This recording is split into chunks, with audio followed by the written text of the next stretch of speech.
Hey everyone, this side Shubham Sharma, आपका अपना शुभम भैया, जो आपका स्वागत करता है आपके अपने favourite YouTube channel Shubham Sharma classes पे, जहां पे आपको दिल दिमाग और मेन चीज फनी वे में पढ़ाया जाता है, जिसमें हंसी मजाक में चैप्टर आपका कंप्लीट हो जाए ताकि कोई बच्चा बोर ना हो। बस हमारा टारगेट है कोई बच्चा बोर ना हो हमारी क्लास लेते समय। ठीक है, तो ऐसा एक यूट्यूब चैनल जहां पे आपका चैप्टर क्लियर हो जाए हंसी मजाक के साथ, एक स्टोरी वे में, जो आप कभी भी ना भूलो, उसमें आपका स्वागत है।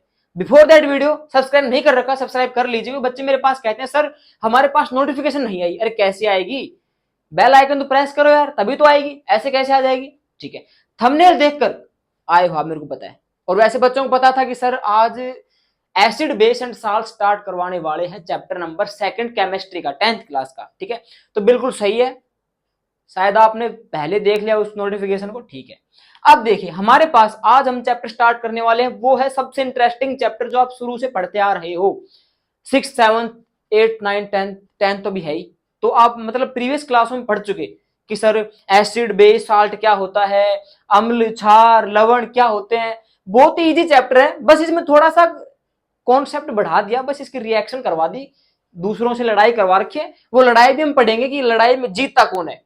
ठीक है, तो सबसे पहले हमारा चैप्टर का इंट्रोडक्शन पढ़ेंगे हम, और उसके टॉपिक भी है कुछ है ना। इसके 4 पार्ट होने वाले हैं, वो चारों के लिंक आपको डिस्क्रिप्शन में मिल जाएंगे, बट आज हमने स्टार्ट किया है तो पहला ही रहेगा।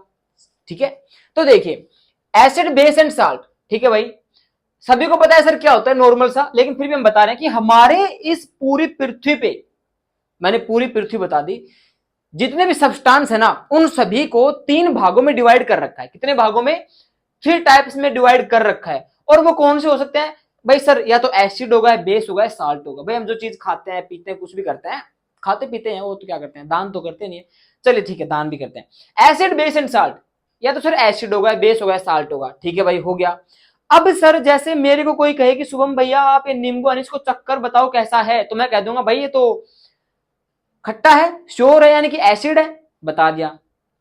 कोई कहेगा भैया ये चीनी अनिस को बताओ, मैं कह दूंगा भाई शुगर है, तो पता लगा दिया। कोई कहेगा भैया साबुन, अब हमें वैसे तो पता है साबुन भाई कैसा होता है, बेस होता है। ठीक है, सोपी टच होता है उसका, है ना, कड़वा बिटर। लेकिन अगर हमको कोई ये कहे सर इसको आप चख के बताओ, फिर आप चखोगे उसको? नहीं यार, कैसे चखेंगे, जीभ खराब हो जाएगी, खाने की चीज तो है नहीं। तब फिर हम किसका यूज करेंगे उसको बताने के लिए, सर ये क्या है। हमारे पास लैब के अंदर, केमिस्ट्री लैब के अंदर भाई बहुत ज्यादा रसायन होते हैं, है ना, केमिकल फॉर्मूले होते हैं, सॉल्यूशन होते हैं। सर उनको कैसे बताएंगे हम? चख तो सकते नहीं उनको, क्योंकि भाई खाने की चीज तो है नहीं, कैसे चखेंगे, मर गए तो इसीलिए उनको बताने के लिए हमारे पास इंडिकेटर्स नाम आता है, जो हमारे चैप्टर का पहला टॉपिक है, इंडिकेटर्स। इंडिकेटर्स क्या होते हैं, देखिए इधर, indicators, the indicators are the substance. ये वे सब्सटेंस होते हैं सर जो विच इंडिकेट, जो बताते हैं। जैसे हमारे पास एक बाइक होती है, उसके पीछे डिपर होते हैं 2, वो क्या बताते हैं? अगर हमने लेफ्ट वाला डिपर अगर ऑन कर दिया तो पता लगे भाई ये बंदा है ना लेफ्ट में जाएगा, यानी कि सूचक यंत्र जो बता दे हमको कि ये बंदा किधर जाएगा, इधर या इधर। वही बात इनमें है। ये क्या करते हैं, ये किसी भी सॉल्यूशन का एसिडिक और बेसिक नेचर बताते हैं। क्या करके? उसका कलर चेंज करके। अब कलर चेंज भी हो सकता है, उसकी स्मेल भी आ सकती है, कृत्रिम भी हो सकता है, प्राकृतिक भी हो सकता है। तो इनको इसी बात के आधार पर 3 भागों में डिवाइड किया गया है। कौन कौन से हैं? नेचुरल, ओल्फैक्टरी और सिंथेटिक। हमारे पास तीनों के नाम यहां पर है। ये आप नोट्स भी बना सकते हो नॉर्मल सा। अब ये हमारा जो ऐप है वो लॉन्च होने वाला है, जिसमें आपको 10th क्लास का कंप्लीट जो नोट्स है ना, वहां पे आपको मिल जाएगा, और उसका लिंक आपको मैं बता दूंगा, और वेबसाइट भी आपको प्रोवाइड हो जाएगी। बाकी प्ले स्टोर पे अवेलेबल हो जाएगा, थोड़ा टाइम लगेगा उसको बनवाने में। ठीक है, तो देखिए हमारे पास है सर, पहली बात है सर नेचुरल क्या होते हैं इंडिकेटर्स, जो हमें बताएंगे कि सर ये एसिड है, बेस है या सोल्ट है, ये बताएंगे। तो सर नेचुरल कौन से होते हैं? देखिए पहली बात है कि सर कलर चेंज करके बताने वाले हैं, और मेन बात ये होती है कि सर ये चीजें जो है ना, ये हमेशा किसके अंदर रहेंगी? एक्वस के अंदर, यानी कि लिक्विड के अंदर। क्योंकि जो चीजें है ना, ये एसिड बेस साल्ट जो है, ये जितने भी यहाँ पे हमने आपको कंपोनेंट दे रखे हैं, ये सर किसी भी एक्वस के अंदर ही काम करेंगे। ठीक है, ये नहीं सर जैसे वहां पे कोई सॉलिड चीज नहीं, एसिड बेस जो हम चेक करेंगे ना, तो सिर्फ एक्वस में होते हैं। एक्वस यानी कि कोई सॉल्यूशन को लिक्विड सॉल्यूशन के अंदर। ठीक है, तो देखिए नेचुरल क्या होता है सर, ये है litmus turmeric and China rose. ये तीन आप नोट कर लीजिए, एग्जांपल बता रहा हूं आपको, बाकी आपको सिर्फ नाम याद कर, इंडिकेटर कितने प्रकार के होते हैं, आपको सिर्फ 3 टाइप्स होते हैं, नेचुरल, ओल्फैक्टरी और सिंथेटिक। नेचुरल प्राकृतिक होते हैं, उनके आप एग्जांपल देख लीजिए, यहाँ पे लिटमस हो गया, लिटमस पेपर आगे हम इसका पूरा कॉन्सेप्ट पढ़ेंगे, बट अभी तो आप इसका नाम देख लीजिए। टर्मरिक हो गया और चाइना रोज हो गया। टर्मरिक हमारे पास हल्दी वगैरह होती है, समझते हो ना, आपको एक्सपेरिमेंट भी करके दिखा रखा है मैंने नोट शॉर्ट्स वीडियो के अंदर, ठीक है। ओल्फैक्टरी क्या होता है, ओल्फैक्टरी मतलब होता है सूंघने वाले, मतलब सूंघने वाले, जैसे सूंघ कर हम बता सकें। जैसे आपने देखा होगा कई बार हमारे घर में अचार रखा हुआ होता है, अचार को हम सूंघ करके बता देते हैं कि सर ये एसिड है, बेस है। नींबू है, उसको भी हम सूंघ करके बता सकते हैं कि सर ये नींबू जो है एसिड है, बेस है। तो जिनको सूंघ कर बताया जा सके वो ओल्फैक्टरी इंडिकेटर्स होते हैं। फॉर एग्जांपल ओनियन हो गया, वेनिला हो गया, ठीक है, सूंघ कर बता सकते हैं हम इनको, है ना। उसके बाद में सिंथेटिक, सर नेचुरल क्या होते हैं, प्राकृतिक होते हैं जो हमारे घरों में उपलब्ध होते हैं, और नेचुरल जो है ना ये अपने आप प्रोवाइड हो जाते हैं। जैसे फार्मर जो है, फार्मर फील्ड में जो कृषि करते हैं, खेती करते हैं, तो नॉर्मल प्राकृतिक होते हैं, लेकिन नेचुरल कहां पे होते हैं, हमारे घरों में होते हैं। सिंथेटिक भी घर में होते हैं, लेकिन ये बनते कहां पर, सिंथेटिक लैब के अंदर बनते हैं, केमिकल्स की सहायता से बनते हैं। अभी होते हैं सर कृत्रिम होते हैं, फॉर एग्जाम्पल फिनोल्फथैलीन, मिथाइल ऑरेंज, ये हमारे पास है। ये थोड़ा नाम अटपटा है फिनोल्फथैलीन, बाकी आप इसको बार बार हटोगे तो आपको याद हो जाएगा। ये दो आपके पास एग्जाम्पल हो गए जो एक लैब के अंदर बनाए जाते हैं केमिकल्स को कंबाइन करके, ठीक है। नेचुरल हमारे घरों में आपको आसानी से मिल जाएंगे, नींबू हो गया, अचार हो गया, कुछ भी जैसे जो प्राकृतिक रूप से हमें मिला है वो हमारे पास नेचुरल इंडिकेटर होता है। और लिटमस, टर्मरिक और चाइना रोज वो उनका पता लगाएंगे हमारे लिए कि सर क्या है। सिंथेटिक जो सर मैनमेड होता है, कृत्रिम होता है, जो इंसान बनाता है, ठीक है। और ओल्फैक्टरी सूंघ कर हम बता दें, ठीक है। तो ये था हमारे पास इसका इंट्रोडक्शन। अब सबसे पहले हम सर आज किसको उठाने वाले हैं, एसिड को उठाएंगे, यानी उठाएंगे नहीं, इसको पढ़ेंगे। इसको हम किडनैप नहीं करना है, इसको हमें पढ़ना है कि सर एसिड क्या होता है, ठीक है। चैनल पर बने रहो और इसको पूरा देखना, स्किप मत करना। कई बच्चे ना एक्स्ट्रा माइंडेड होते हैं, फिर उनको समझ में कुछ आने वाला है नहीं, तो इसको चलो एसिड के बारे में डिस्कस करते हैं। तो इस चैप्टर का सबसे इंपॉर्टेंट टॉपिक जो हमारे पास है एसिड, ठीक है। हमारे जो चैप्टर का नाम है एसिड, बेस एंड साल्ट, हम तीनों को बारी बारी पढ़ेंगे। तो हमारे पास फर्स्ट सबसे पहले है एसिड, कि सर एसिड क्या होता है, इसकी केमिकल प्रॉपर्टीज क्या होती हैं, इसके कुछ एग्जांपल, यानी कि सर हमारे पास बहुत ज्यादा एसिड्स होते हैं, उनके स्रोत कहां से होते हैं, उनके सोर्सेज कहां पे होते हैं, किन से हमें मिलते हो, तो कंप्लीट पढ़ेंगे हम। देखिए सबसे पहले हमारे पास है एसिड, कि सर एसिड होता क्या है। देखिए acid are sour in taste, sour मतलब क्या होता है, खट्टा। एसिड के जो टेस्ट होता है कैसा होता है, खट्टा होता है, ठीक है, आप इसको नोट कर लेना। Turn blue litmus to red, अब जो देखिए हमने जो लिटमस पढ़ा था, ठीक है, जो हमारे पास नेचुरल इंडिकेटर्स था उसमें हमारे पास लिटमस पेपर आया था। ये क्या करता है कि सर जो हमारे पास ब्लू लिटमस पेपर है ना, जैसे हमारे पास कोई एक्वस सॉल्यूशन है, यहाँ पे हमारे पास कोई सॉल्यूशन है, इसमें हमारे को जानना है सर ये सॉल्यूशन है कैसा, एसिड है, बेस है। तो अगर हमने इसके अंदर ब्लू लिटमस पेपर को डिसोल्व किया यहाँ पे, अगर ये ब्लू लिटमस पेपर रेड हो गया ना, तो हमें पता लग जाएगा सर ये कैसा जो सॉल्यूशन है, ये सर एसिडिक है, इसका नेचर कैसा है, ये सर एसिडिक है, ठीक है। तो वो हमारे पास होता है कि सर ये जो ब्लू लिटमस पेपर है इसको रेड कर देता है कौन, एसिड, ठीक है।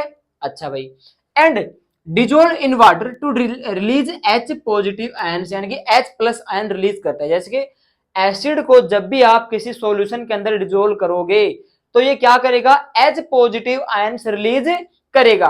और बेस क्या हम पढ़ेंगे, वो करता है OH नेगेटिव आयन। तो अभी हम एसिड के बारे में पढ़ रहे हैं, तो एसिड के बारे में जान लीजिए। एक तो ये सर सोरिन टेस्ट होता है, इसकी पूरी प्रॉपर्टी आ गई इस टॉपिक के अंदर, ठीक है ना, यानी डेफिनेशन के अंदर आप इसकी प्रॉपर्टीज लिख सकते हो एसिड के बारे में, केमिकल प्रॉपर्टीज नहीं, इसकी डेफिनेशन की जो प्रॉपर्टीज होती है वो, यानी कि आपके पास क्वेश्चन आएगा difference between acid and base, तो एसिड का कंप्लीट यहाँ पे आपके पास आ गया।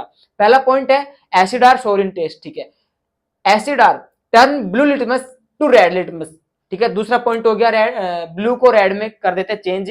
तीसरा पॉइंट है कि जब इनको किसी पानी के अंदर मिलाया जाता है तो H पॉजिटिव आयंस रिलीज करते हैं, तीसरा पॉइंट। और चौथा पॉइंट क्या है कि सर ये कंडक्ट इलेक्ट्रिक, यानी इलेक्ट्रिसिटी को कंडक्ट करते हैं, सुचालक होते हैं, अपने अंदर से विद्युत धारा को आसानी से प्रवाह कर देते हैं। अब हमारे पास सर कुछ एक एसिड के जो नाम है ये यहाँ पे, और इनके स्रोत कहां से, यानी कि सर हमें एसिटिक एसिड कहां से मिलता है, वो मिलता है विनेगर से, ठीक है। नाम ध्यान रखना, इसको उतार लो, ये काम आएगा आपके। एसिटिक एसिड कहां से मिलता है हमारे को, विनेगर से मिलता है। एक्सोबिक एसिड हमारे को कहां से मिलता है सर, गवावा और आंवला से, ठीक है, नाम याद रखना। एस्कोर्बिक एसिड कहां से मिलता है, गवावा और आंवला से, ठीक है। सिट्रिक एसिड कहां से मिलता है सर हमारे को, लेमन या ऑरेंज से, ठीक है। लैक्टिक एसिड हमें कहां से मिलता है सर, सोर मिल्क या कर्ड से, यानी कि कोई दूध जब फट जाता है ना, सोर यानी खट्टा दूध, उसमें से या फिर दही में से मिलता है। अगर हमारे पास है सर मैथेनोइक एसिड, यहाँ पे एच हो रहा था, मैथेनोइक एसिड जो हमारे पास है कहां से मिलता है सर, आंट स्टिंग से, ठीक है ना। डंक जो मारते हैं, आंट जो डंक मारती है, जहां पे हमारे देखो सूजन सा हो जाता है, तो वो जो वहां पे उसने अपना क्या वहां पे रिलीज किया है, तो उसने एसिडिक सॉल्यूशन वहां पे रिलीज किया है, जिससे हमारे को खाज या खुजली हो जाती है और वहां पे सूजन हो जाता है। तो उसमें क्या हमारे को कौन सा एसिड है वहां पे, वो मैथेनोइक एसिड होता है जो हमारे को आंट स्टिंग से मिलता है, ठीक है। उसके बाद में हमारे पास ओक्जेलिक एसिड जो हमारे को कहां से मिलता है, टमाटो से मिलता है, टमाटर से। टर्टरिक एसिड हमारे को कहां से मिलता है, टेमरिन से मिलता है। और मैलिक एसिड हमारे को मिलता है सर एप्पल से मिलता है। तो हमारे पास कुछ एक एग्जांपल थे। अब हम पढ़ेंगे इसकी केमिकल प्रॉपर्टीज ऑफ एसिड, कि भाई हमारे पास जो बेसिक जो क्लासेस थी, प्रीवियस क्लासेस में हमारे पास सिर्फ नॉर्मल ये था कि एसिड क्या होता है, बेस क्या होता है और साल्ट क्या होता है। लेकिन अब हम क्या करने वाले हैं, 10th क्लास के अंदर इनका कॉन्सेप्ट थोड़ा बढ़ा दिया गया, ये बड़ी क्लास है ना। तो यहाँ पे हम क्या पढ़ेंगे, रिएक्शन, कि जब एक एसिड को रिएक्ट करवाया जाता है मेटल के साथ तब क्या होता है। तो हमारी पहली जो प्रॉपर्टी है वो यही है, reaction of acid with metal, कि जब एक एसिड को मेटल के साथ रिएक्ट करवाया जाता है तो हमें क्या मिलता है या क्या होता है। तो देखिए, acid give hydrogen gas along with respective salt when they react with a metal. जब एक एसिड को मेटल के साथ रिएक्ट करवाया जाता है ना बच्चों, तो वो क्या देता है हमको रिजल्ट के अंदर, hydrogen gas plus respective salt, यानी कि नमक NaCl, वो हमें देता है। जो साल्ट होता है हमारे पास वो हमें देता है। अब देखो कैसे क्या होता है, मेटल जो यहां पे हमने रिएक्शन लिख रखी है पहले से ही, देखिए मेटल प्लस एसिड, हमने मेटल को एसिड के साथ मिला दिया, हमें मिला क्या यहाँ पे, साल्ट प्लस हाइड्रोजन, यहाँ पे हमें मिल गया। हाइड्रोजन गैस जो है वो रिलीज हो रही है यहाँ पे, ठीक है। तो यह हमें कहा था कि जब एसिड को मेटल के साथ रिएक्ट करते हैं तो हमें क्या मिलता है, H2 गैस, हाइड्रोजन, और प्लस हमें रेस्पेक्टिव साल्ट भी वहां पे मिलेगा। फॉर एग्जाम्पल यहाँ पे देखिए, Zn प्लस H2SO4, जब इन दोनों की हम Zn हमारे पास क्या है भाई, मेटल है, और एसिड हमारे पास H2SO4 है। जब इन दोनों की रिएक्शन करवाई तो हमें क्या मिला सर, यहाँ पे हमें ZnSO4 अलग मिल गया जो हमारा साल्ट होता है, और प्लस H2 गैस यहाँ से रिलीज हो गई। उसके बाद में देखिए Na हमारे पास, हमने इसको बैलेंस कर दिया, आपने समझा होगा ना, बैलेंस हमने समझाया था, नहीं समझा लिंक डिस्क्रिप्शन बॉक्स में आपको मिल जाएगा, डिस्क्रिप्शन बॉक्स में, जल्दी बोल गया, वहां पे आप इसको चेकआउट कर लेना। तो देखिए Na प्लस HCl, यहाँ पे हमको मिला NaCl प्लस H2, ठीक है। तो यहाँ पे आपको कॉमन साल्ट मिल गया। देखिए Na प्लस HCl, जब हमारे पास एक मेटल को हमने रिएक्ट कर दिया एसिड के साथ, हाइड्रोक्लोरिक एसिड के साथ हमने इसको रिएक्ट किया, तो हमें क्या मिला सर, NaCl तो अलग हो गया, जो साल्ट होता है वो तो अलग हो गया, प्लस H2 गैस यहाँ पे क्या होगी, रिलीज हो गई, ठीक है।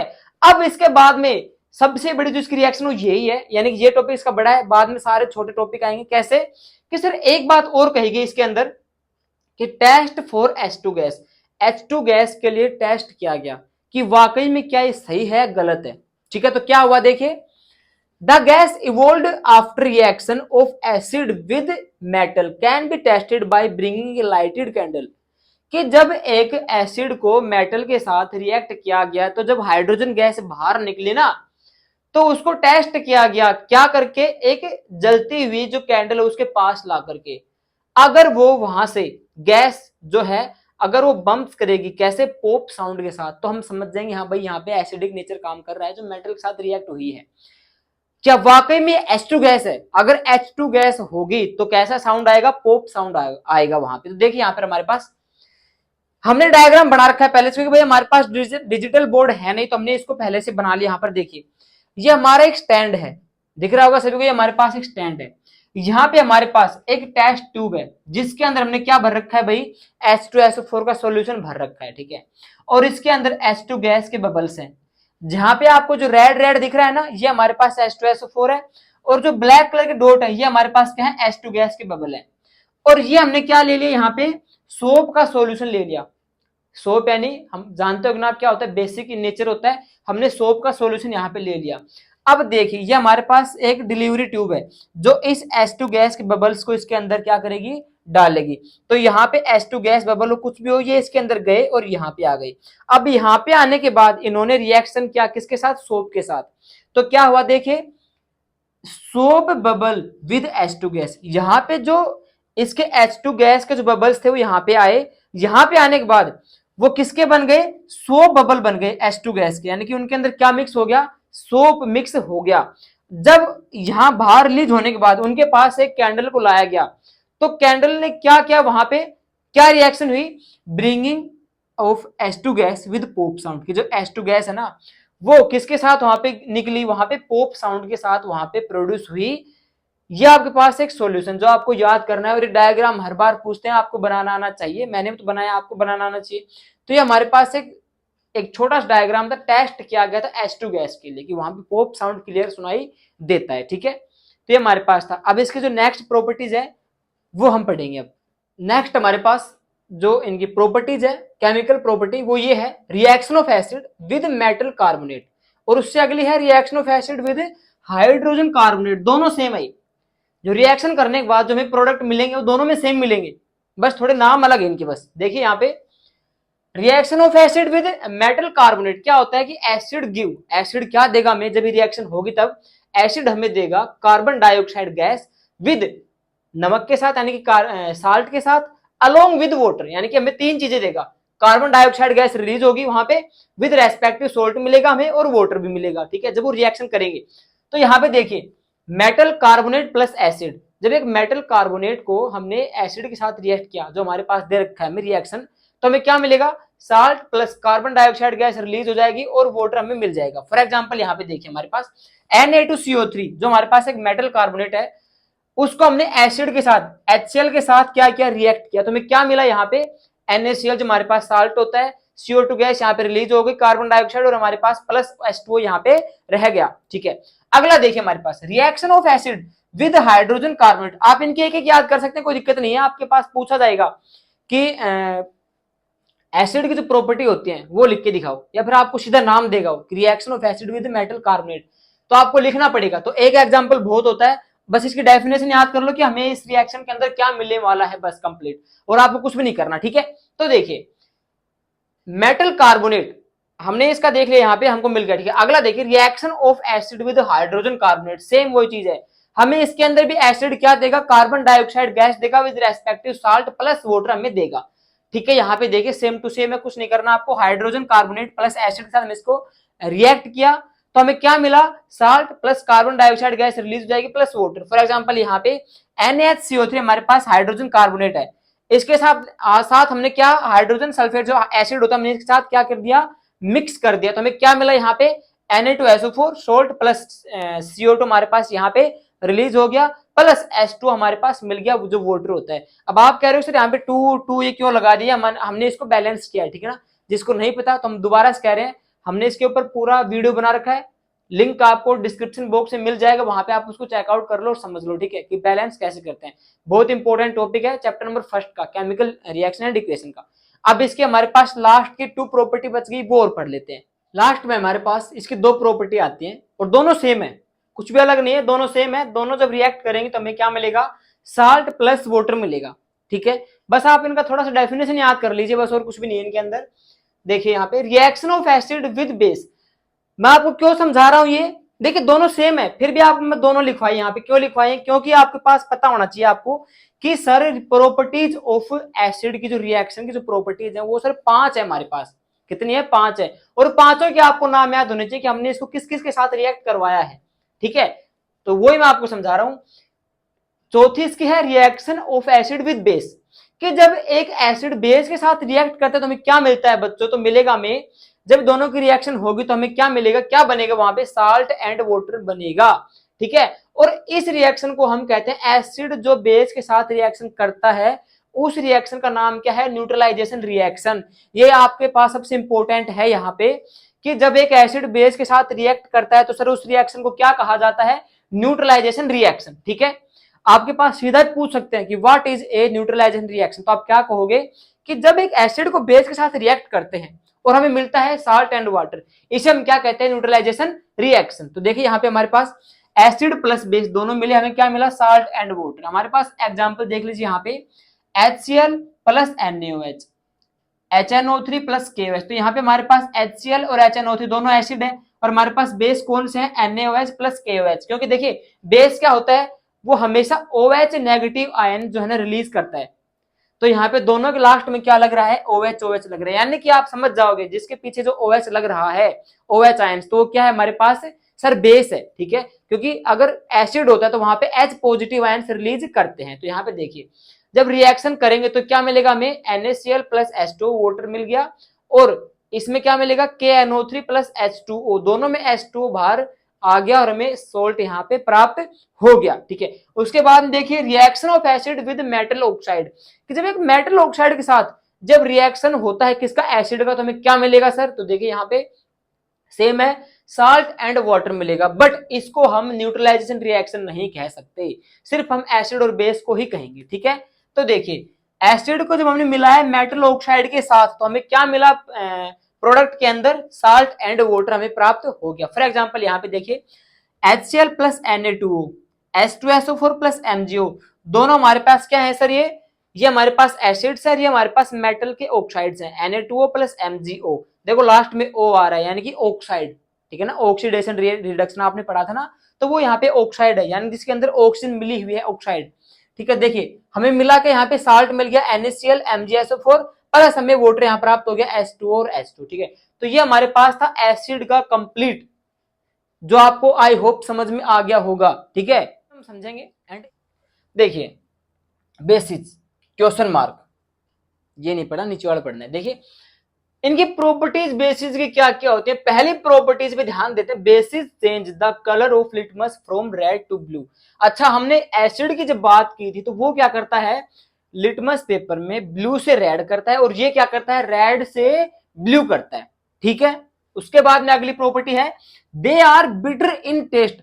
अच्छा, बिटर यानी क्या होता है, कड़वा, कड़वाहट, यानी कि जो आपके जो बेसिस जो क्षार होते हैं हिंदी मीडियम में, वो क्या होते हैं भाई, वो उनका जो टेस्ट होता है ना कड़वा होता है, कड़ा टेस्ट होता है, और एसिड का खट्टा होता है। Okay, they are conduct electricity, यानी कि विद्युत धारा को आसानी से प्रवाह करते हैं, बीच में नाकाबंदी नहीं लगाते, आराम से प्रवाह कर देते हैं उसको, कि जा भाई तू, बिना उसका टोल टैक्स लिए आराम से उसको विदा कर देते हैं। ठीक है, बेसिस फील स्लिपरी और सोपी, स्लिपरी, ठीक है ना, यानी कि फिसलन। ठीक है ना, जैसे हमारा साबुन होता है ना घर में, तो वो जो उसका फील है, इन हैंड फील होता है ना, वो क्या होता है, बेसिस होता है। यानी कि आपको पता है सर, अपना साबुन जो है ना, वो सारे के सारे जो गुण किसके दिखाता है, हमको बेस के दिखाते हैं, तो क्या है, वो बेस ही है। बट फिर भी इसने हमको बता दिया कि अगर जिस भैया को ना पता लगे तो इससे पता लगा लो कि भाई स्लिपरी होगा और सोपी होगा। ठीक है, यानी कि थोड़ा सा फिसलन या उसका साबुन के जैसा टच है। ठीक है, तो वो क्या होगा, हमारे पास बेस होगा। So now we discuss about the chemical properties of bases in which reaction of metal, reaction of non-metal oxides and mainly reaction with acid। मैंने ऑफ लगा दिया था, सारों के बीच में विद लगा दूं के साथ।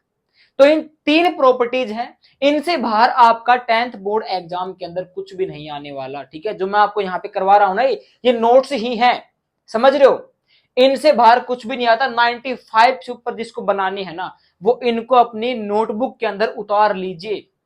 मैं यहाँ पे कोई मजाक नहीं कर रहा, आप लोगों को पता होगा कि ये जो चीजें है ना, ये आपको, इनसे बाहर आपको कुछ भी नहीं करना है, मतलब यही करना है आपको, समझ गए। तो चलिए अपना जो इसका केमिकल प्रॉपर्टीज है वो देखते हैं, उसके अंदर क्या होता है। ठीक है, केवल 3 प्रॉपर्टीज। ओके, देखिए पहले से शुरुआत करते हैं।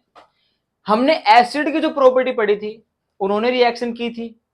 ठीक है, अब हम पढ़ रहे हैं कि सर बेस जब रिएक्शन करते हैं मेटल्स के साथ या एसिड्स के साथ तो क्या होता है। तो देखिए आपको जो है मेनली डेफिनेशन के ऊपर ध्यान देना है, ये तो आपको याद करने हैं, लेकिन डेफिनेशन को याद रखना है कि सर होता क्या है इसमें एक्चुअली, है ना। तो देखिए reaction of basis with metal, जब ये मेटल के साथ जब कोई बेस रिएक्ट करता है तो क्या होता है। तो जब बेस जब रिएक्ट करता है किसी भी मेटल के साथ तो क्या बनाता है, साल्ट एंड H2 गैस। ठीक है, साल्ट या कहीं सोल्ट कहते हैं, तो वो हो जाए, कोई दिक्कत नहीं है, salt and H2 gas, hydrogen gas. ठीक है, तो देखिए जब बेस ने मेटल के साथ रिएक्शन की तो क्या बना भाई, salt and H2, salt plus H2। ठीक है, फॉर एग्जांपल यहाँ पे देखिए NaOH, अब यहाँ पे मैंने इसको पहले से बैलेंस कर दिया भाई। ठीक है, अब जिसको नहीं पता बैलेंस कैसे करते हैं, तो मैं हर बार कहता हूं कि हमने बैलेंसिंग के ऊपर पूरा वीडियो बना रखा है, आप उसको जाके चेक करना, आपको समझ में आएगा, क्योंकि हमने बेसिक से समझा रखा है, ठीक है। तो उसका लिंक डिस्क्रिप्शन में आपको मिल जाएगा, ढूंढने की जरूरत नहीं है आपको। 2NaOH प्लस Zn, जब एक बेस मेटल के साथ रिएक्ट करता है तो उसने क्या बनाया, सोल्ट प्लस यहाँ पे हाइड्रोजन गैस, देखो ये आ गई यहाँ पे H2, ठीक है। वाटर होता है H2O और हाइड्रोजन ओनली होता है H2, ठीक है। ये हमारे यहाँ पे बन गया, और बाकी Na2 ZnO2 को बोलते हैं सोडियम जिंकेट, ठीक है। तो ये तो अलग है, लेकिन यहाँ पे आपको क्या अलग करना है सर, H2 बाहर निकल रहा है, ठीक है, ओके। उसके बाद में जब रिएक्शन होती है बेस की एसिड्स के साथ, चाहे भाई एसिड को बेस के साथ मिला दो, चाहे बेस को एसिड के साथ मिला दो, ठीक है, वही बात है, ठीक है। वही देखिए इसमें क्या होता है कि अब एसिड हमारे पास है, आपने उसको बेस के साथ मिलाया या बेस को आपने एसिड के साथ मिलाया, दोनों की प्रॉपर्टी अलग अलग है, तो जो चीज बनेगी वो सेम भी बनेगी। जब हमने बेस को एसिड के साथ मिलाया तब भी वही बनेगी, और जब हमने एसिड को बेस के साथ मिलाया तब भी वही बनेगा। बस वहां पे क्या होता है कि सर सोल्यूट और सोलवेंट यानी कि बेस ज्यादा है या एसिड ज्यादा है, बस उसका थोड़ा सा फर्क पड़ सकता है, ठीक है। तो देखिए जब एक एसिड जब एक बेस एसिड के साथ क्रिया करता है तो क्या बनाता है, सोल्ट एंड वाटर, ठीक है। क्या बनाता है, सोल्ट एंड वाटर, यहाँ पे वाटर यानी कि H2O, ठीक है। तो देखिए बेस आया, एसिड के साथ इसने कंबाइन किया, रिएक्शन की, यहाँ पे क्या बना, सोल्ट प्लस H2O, ठीक है। फॉर एग्जांपल यहाँ पे दो एग्जांपल इनको याद कर लेना, NaOH प्लस HCl, रिएक्शन क्या हुई इनकी, NaCl हमारा सोल्ट होता है, ठीक है ना, और प्लस H2O यहाँ से बाहर आ गया, ओके। उसके बाद में KOH प्लस HNO3, इन्होंने जब क्रिया की बेस और एसिड तो इन्होंने क्या बनाया, KNO3 प्लस H2 यहाँ से बाहर हो गया। तो ये हमारा था, जब एक बेस एसिड के साथ क्रिया करता है तब क्या होता है, फर्क बस ये होता है कि सर कौन सा ज्यादा है, एसिड ज्यादा है बेस ज्यादा है, ठीक है। उसके बाद में reaction of basis with non metal oxide, oxide यानी O2 यानी कि ऑक्सीजन गैस वहां पे मिली हुई है, तो सही है सर। बेस जब एक नॉन मेटल ऑक्साइड के साथ क्रिया करता है तो क्या बनता है, तो सेम रहेगा भाई अपना, बेस जब एसिड के साथ क्रिया करता है तब भी सोल्ट प्लस H2O बनता है, और जब ये नॉन मेटल ऑक्साइड के साथ क्रिया करेगा तब भी क्या बनेगा, सोल्ट प्लस H2O बनेगा। तो सेम है यहाँ पे, base plus non metal oxide, तो क्या बना यहाँ पे हमारा, salt plus H2O, okay. For example CaOH2, ठीक है ना, प्लस CO2 के साथ इसने क्रिया की, CO2 हमारा क्या होता है, नॉन मेटल ऑक्साइड होता है, ठीक है। क्या बना, CaCO3 प्लस H2O यहां से बाहर हो गई। तो ये था हमारा कंप्लीट प्रोसेस बेस का। हमने एसिड का पढ़ा था एक पूरे चैप्टर में, आज हमने पढ़ा है बेस का, लेकिन इसमें हम एक टॉपिक ऐड और कर रहे हैं, वो हमारे पास क्या होगा, difference between strong acid and strong base, weak acid and weak base. तो हमारा लास्ट टॉपिक है आज के इस वीडियो का। तो इस चैप्टर का सबसे जो सिंपल जो टॉपिक है ना वो यही है, strong acid, strong base, weak acid and week base. देखिए आप, मैं इस चैप्टर से यानी कि टॉपिक से पहले कुछ चीज बताना चाहूंगा जिससे आप इसको आसानी से समझ जाओगे। देखिए हमारे पास एक होता है एसिड, एक होता है बेस। एसिड हमें क्या देता है, H पॉजिटिव आयंस यानी कि हाइड्रोजन आयंस। बेस हमें क्या देता है, OH नेगेटिव आयंस यानी कि हाइड्रोक्साइड आयंस। अब आप खुद लगा लीजिए कि हम स्ट्रॉन्ग एसिड किसे कहेंगे, वीक एसिड किसे कहेंगे। जैसे इनकी पहचान जो है हमेशा एक्वस सॉल्यूशन में होती है यानी कि लिक्विड सॉल्यूशन में। जैसे मैं यहाँ पे कोई एक, जैसी मैंने बीकर बना दिया, ठीक है, इसमें आपने कोई सॉल्यूशन मिलाया, यानी कि सॉल्यूशन तो है ही है लेकिन इसके अंदर और आपने कोई चीज ऐड कर दी, तो यहां से आपको, अगर हम एसिड की बात कर रहे हैं, अगर यहां से आपको H पॉजिटिव आयंस अगर ज्यादा मिलेंगे तो फिर क्या होगा, ये स्ट्रॉन्ग एसिड होगा सर। और अगर आपको कम H पॉजिटिव आयंस वहां से मिलेंगे तो आप क्या कहोगे, सर ये क्या है, वीक एसिड है। और इसी पे आप बेस लगा के चलिए, अगर आप इसमें सॉल्यूशन है कोई आपका और इसमें आप कोई चीज ऐड कर रहे हो, कुछ भी एटसेट्रा, और वहां से आपको अगर OH नेगेटिव आयंस अगर ज्यादा मिल गई तो हमारे पास क्या होगा, सर स्ट्रॉन्ग बेस होगा। और अगर आपको OH नेगेटिव आयंस कम मिल रहे हैं तो आप क्या कहोगे, सर ये तो वीक है। वही बात यहां पर है, अब आपको आसानी समझ में आ जाएगी। बस आपको बात ये देखनी है कि जब स्ट्रॉन्ग स्ट्रॉन्ग आते हैं तो वहां पे कोई भी सॉल्यूशन आपका अगर होगा ना तो कंप्लीटली आयोनाइज्ड होगा। आयोनाइज्ड क्या होता है, आयनीकृत, आयन यानी कि पॉजिटिव, यानी कि वहां पे आपके इलेक्ट्रॉन प्रोटॉन दोनों साथ रहने वाले हैं, उसे हम कहते हैं आयनीकृत। तो यानी कि कंप्लीटली आयनीकृत होगा। और वीक में सिर्फ इसका क्या चेंज होता है, कंप्लीटली की जगह सिर्फ पार्शियली आएगा। कंप्लीटली क्या होता है, पूरे तरीके से यानी कंप्लीट पूरा। लेकिन पार्शियली क्या होता है, हल्का सा, यानी कि थोड़ा बहुत। ठीक है, तो देखिए स्ट्रॉन्ग एसिड क्या कहता है हमें, an acid which is completely ionised in water and produce a large amount of hydrogen ions. कि sir an acid which is completely यानी कि पूरे तरीके से आयनीकृत होता है पानी के अंदर और प्रोड्यूस कर रहा है क्या, हमने जहां पे पानी बनाया था, आपको मैंने शुरू में बताया था कि जो सब कुछ जो है ना एक्वस के अंदर ही पॉसिबल है। कि सर कोई भी एसिड है अगर वो किसी पानी के अंदर कंप्लीटली पूरे तरीके से ही सर आयनीकृत है और हमें क्या दे रहा है, वो हाइड्रोजन आयंस दे रहा है ज्यादा मात्रा में, तो सर क्या होगा, वो स्ट्रॉन्ग एसिड होगा। स्ट्रॉन्ग बेस कौन सा होगा, पूरी यहां से लेके यहां तक यही सिस्टम आएगा, क्योंकि स्ट्रॉन्ग है तो स्ट्रॉन्ग में आप क्या लगाओगे, स्ट्रॉन्ग में आप लगाओगे कंप्लीटली और वीक में क्या लगाओगे, पार्शियली। तो क्या आपने कहा यहाँ पे कि सर कोई भी ऐसा बेस है जो कंप्लीटली आयोनाइज्ड है किसी पानी के अंदर और आपके साथ आपको क्या दे रहा है, large amount of hydroxide ions यानी कि OH नेगेटिव आयंस आपको ज्यादा दे रहा है, तो वहां पे आप क्या कहोगे, सर वो क्या है, स्ट्रॉन्ग बेस है। एग्जाम्पल देख लीजिए, हमारे पास स्ट्रॉन्ग एसिड के एग्जाम्पल होते हैं HCl HNO3 प्लस ये H2SO4, और उसके बाद स्ट्रॉन्ग बेस के एग्जाम्पल क्या होते हैं, NaOH और KOH। ठीक है, आप ये एग्जाम्पल एक एक दो दो याद कर लीजिए, ज्यादा याद आपको नहीं करने। ठीक है, उसके बाद में हम बात करते हैं टॉपिक्स की, वीक एसिड और वीक बेस। यहाँ पे आपको सिर्फ एक चीज चेंज करनी है, क्या चेंज करनी है, आपको खुद को पता होना चाहिए कि सर ने अभी क्या कहा था कि स्ट्रॉन्ग क्या होगा जहां से आपको कोई भी चीज ज्यादा मिल रही है, वीक क्या होगा जहां से आपको कोई चीज कम मिल रही है। बस कंप्लीटली की जगह आपको क्या लगाना है, पार्शियली, हल्का सा। तो वही बात है, देखिए weak acid, N acid which is partially ionised in water. कि सर कोई ऐसा एसिड है जो हल्का सा आयनीकृत है पानी के साथ और आपको क्या दे रहा है, small amount of hydrogen ion, यानी कि आपको कम मात्रा में H पॉजिटिव आयंस आपको दे रहा है, तो क्या होगा सर, वो वीक एसिड होगा। वही बात यहां पर वीक बेस के अंदर कि कोई भी ऐसा बेस है जो हल्की रूप से आयनीकृत है पानी में और आपको कम हाइड्रोक्साइड आयन दे रहा है, यानी कि OH नेगेटिव आयंस दे रहा है, तो वो क्या होगा आपके पास, सर वीक बेस होगा। एग्जांपल देख लीजिए वीक एसिड के CH3COOH HCOOH H2CO3, कोई भी एक आधा एग्जांपल आप याद कर लीजिए, बस आपको डेफिनेशन मेन याद करनी है। उसके बाद में वीक बेसिस के एग्जांपल आपके पास क्या होने वाले हैं, MgOH2 NH4OH2 CaOH2 AlOH3 ZnOH2।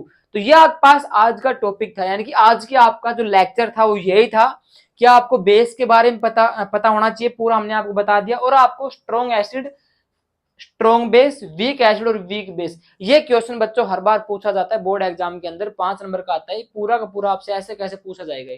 ठीक है, तो आप इसको याद कर लेना। और जो बच्चे अभी इसका जो फर्स्ट पार्ट है एसिड का नहीं पढ़े, तो उसका लिंक हमने डिस्क्रिप्शन में डाल दिया है, आप उसको जाके आराम से बेधड़क होकर आराम से पढ़िए। और जो बच्चे नए हैं ना, जो पढ़ना चाहते हैं हमारे से, उसको समझ में आया है तो चैनल को जरूर सब्सक्राइब करें और बेल आइकन जरूर प्रेस करना, ताकि जैसे ही मैं वीडियो अपलोड करूं तो आपके पास सही समय पर और सबसे पहले पहुंच जाए। तो आज का हमारा टॉपिक बच्चों होने वाला है स्पेशली साल्ट के बारे में। बस छोटा सा वीडियो है, ज्यादा बड़ा नहीं है, छोटी सी क्लास लगेगी आपकी। साल्ट क्या होता है सर, तो जैसा कि आप लोग पहले जान सर NaCl साल्ट होता है, घरों में यूज करते हैं सर, नमक होता है साल्ट, है ना, सोडियम क्लोराइड। बट ये इस चैप्टर का एक मेन हिस्सा है, एसिड्स बेस एंड साल्ट्स का। ठीक है ना, साल्ट्स में एक टॉपिक आया है बन के आगे से, एसिड बेस हमने पढ़ लिया, अब हम इसका साल्ट पढ़ेंगे। सर साल्ट क्या होता है, व्हाट इज साल्ट, उसकी प्रॉपर्टी क्या होती है। तो चलिए लेट्स कंटिन्यू। हमारे पास यहाँ पर सबसे पहले साल्ट्स के बारे में पढ़ेंगे हम, प्रॉपर्टीज ऑफ साल्ट। साल्ट की जो प्रॉपर्टीज होती हैं क्या होती हैं सर, कि हमने सर एसिड का पढ़ लिया कैसा होता है टेस्ट के अंदर, ठीक है ना, इलेक्ट्रिसिटी कंडक्ट करता है कि नहीं करता, बेस का हमने पढ़ लिया। तो आज हम पढ़ेंगे साल्ट के बारे में क्या कहता है। देखिए साल्ट आर मोस्टली सोलिड, जो साल्ट होता है ना बच्चों वो सोलिड होता है, ठोस अवस्था में होता है। नॉर्मली हमने इसमें बताया आपको कि साल्ट आर बेसिकली सोलिड, ठीक है ना। उसके बाद में साल्ट का जो मेल्टिंग एंड बॉइलिंग पॉइंट है वो हाई होता है। यह आपका एक क्वेश्चन बनकर आता है 6 नंबर का, जिसमें आपसे पूछेंगे कि define the properties of salt. ठीक है, तो दूसरा क्या है इसका, melting point and boiling point इसके हाई रहने वाले हैं। एंड उसके बाद यूजुअली सोल्यूबल इन वाटर, पानी के अंदर घुलनशील होता है। जैसे आप घर में जैसे नींबू पानी बनाते हो, उसमें आप नमक डालते हो तो वो आराम से उसमें डिजोल्व हो जाता है। कैसे, क्योंकि इसके पास प्रॉपर्टी होती है, इसके पास गुण है इसका एक, कि सर वो आराम से पानी के अंदर घुलनशील हो जाता है, सोल्यूबल हो जाता है। Conduct electricity like as acid and bases, acid और बेसिस की तरह ये भी कंडक्ट इलेक्ट्रिसिटी विद्युत धारा को आराम से प्रवाह कर देता है, सुचालक होता है, अच्छा सुचालक होता है, ठीक है ना, बेटर कंडक्टर होता है। Salts are ionic compounds, salt जो होते हैं आयोनिक कंपाउंड्स होते हैं। आयोनिक क्या होता है सभी को पता है सर, आयंस क्या होते हैं, ऋण होते हैं सर, पॉजिटिव नेगेटिव, धनात्मक या ऋणात्मक, यही होते हैं हमारे पास। तो कह रहे सर साल्ट भी है ना आयोनिक कंपाउंड्स होते हैं, ठीक है, जैसे कि consist of positively charge and negatively charge. अब यहाँ पे ध्यान रखो बच्चा लोग, आप पॉजिटिवली चार्ज को हम कहेंगे कैटायंस एंड नेगेटिवली चार्ज को हम कहेंगे अनायंस, ठीक है ना, धनात्मक और ऋणात्मक, ठीक है ना। तो हमारे पास दो चार्ज होने वाले हैं सर साल्ट्स के, कि सर दोनों तरफ कंसिस्ट करते हैं पॉजिटिव और नेगेटिव। क्यों? बिकॉज, क्योंकि देखिए यहाँ पर फॉर एग्जाम्पल हमारे पास NaCl जो है, Na पॉजिटिव Cl नेगेटिव। अब जिस भैया बहन को नहीं पता सर ये पॉजिटिव नेगेटिव कहां से आया, तो हमारे प्रीवियस के जो चैप्टर हैं, चैप्टर नहीं लेक्चर, चैप्टर में भी था फर्स्ट में और प्रीवियस लेक्चर में आप देख सकते हो कि सर मैंने यहाँ पे पॉजिटिव नेगेटिव क्यों लिखा, ठीक है ना। ये उसी आधार पर है कि जब कोई इलेक्ट्रॉन जो है किसी को देता है, लूज करता है, तो उसके ऊपर क्या आता है भाई, पॉजिटिव चार्ज आता है। लेकिन अगर किसी से इलेक्ट्रॉन ले रहा है, उधारे ले रहा है, उसके ऊपर नेगेटिव चार्ज आएगा। उसके आधार पर हमने इसका नेगोशिएशन किया है यहाँ पे NaCl, ठीक है ना। अब हम बच्चा लोग इसका पढ़ेंगे type of salt. Sir salt कितने प्रकार के होते हैं, ठीक है, कि sir how many types of salts are consist in our nature. हमारे पास इसके जो साल्ट्स के जो टाइप्स हैं वो कितने होते हैं वो हम लोग पढ़ेंगे। अब टाइप्स ऑफ साल्ट्स में बच्चों आपको ज्यादा कुछ भी नहीं करना, इसका जो भी इसका आंसर है ना इनके क्वेश्चन में ही है। वो कैसे है देखिए, हमारे पास तीन टाइप्स होने वाले हैं 10th क्लास के according, neutral salt, acidic salt and basic salt. Sir neutral क्या होता है तो आप सभी को पता है सर, हमने पीएच स्केल पढ़ा था, उसमें न्यूट्रल उदासीन होता है, ना एसिड ना बेस। अब जो ना एसिड रहेगा ना बेस रहेगा तो सर क्या रहेगा, वो साल्ट ही रहेगा, समझ रहे हो ना एसिड ना बेस तो क्या रहेगा, सोल्ट रहेगा, जो हमारा 7 के ऊपर आता है पीएच स्केल के अकॉर्डिंग, ठीक है।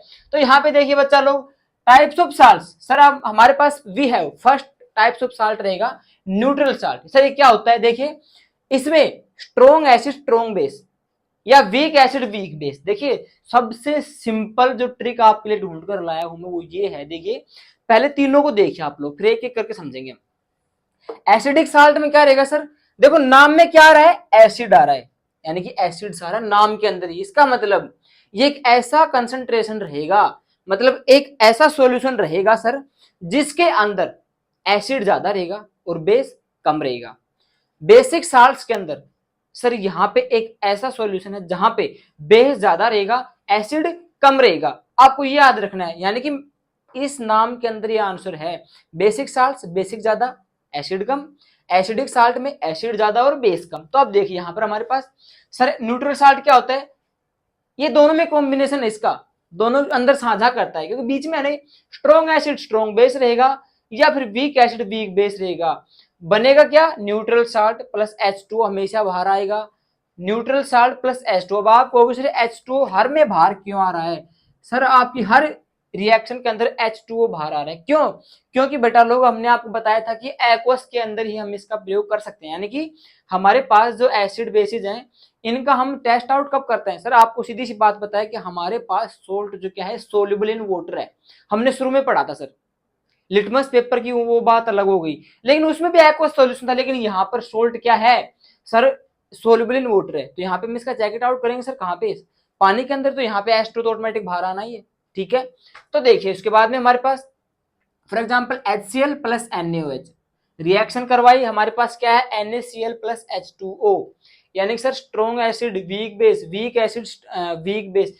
तो हमारे पास NaCl जो हमारे पास क्या होता है सोडियम क्लोराइड का फॉर्मूला होता है, यहाँ पे न्यूट्रल साल्ट हमारे को मिल गया और H2 यहाँ पे रिलीज हो गया बाहर आ गया, ठीक है। उसके बाद हमारे पास क्या है देखिए acidic salt, sir strong acid रहेगा और वीक बेस रहेगा, अकॉर्डिंग टू हमारी जो फर्स्ट हमने आपको बताया था एसिडिक है तो एसिड ज्यादा, फिर बनेगा क्या, वही चीज बनेगी सर एसिडिक एसिड ज्यादा है और बेस क्या है कम है कमजोर है, तो एसिडिक साल्ट प्लस H2O बाहर, वही आपकी सेम बात है।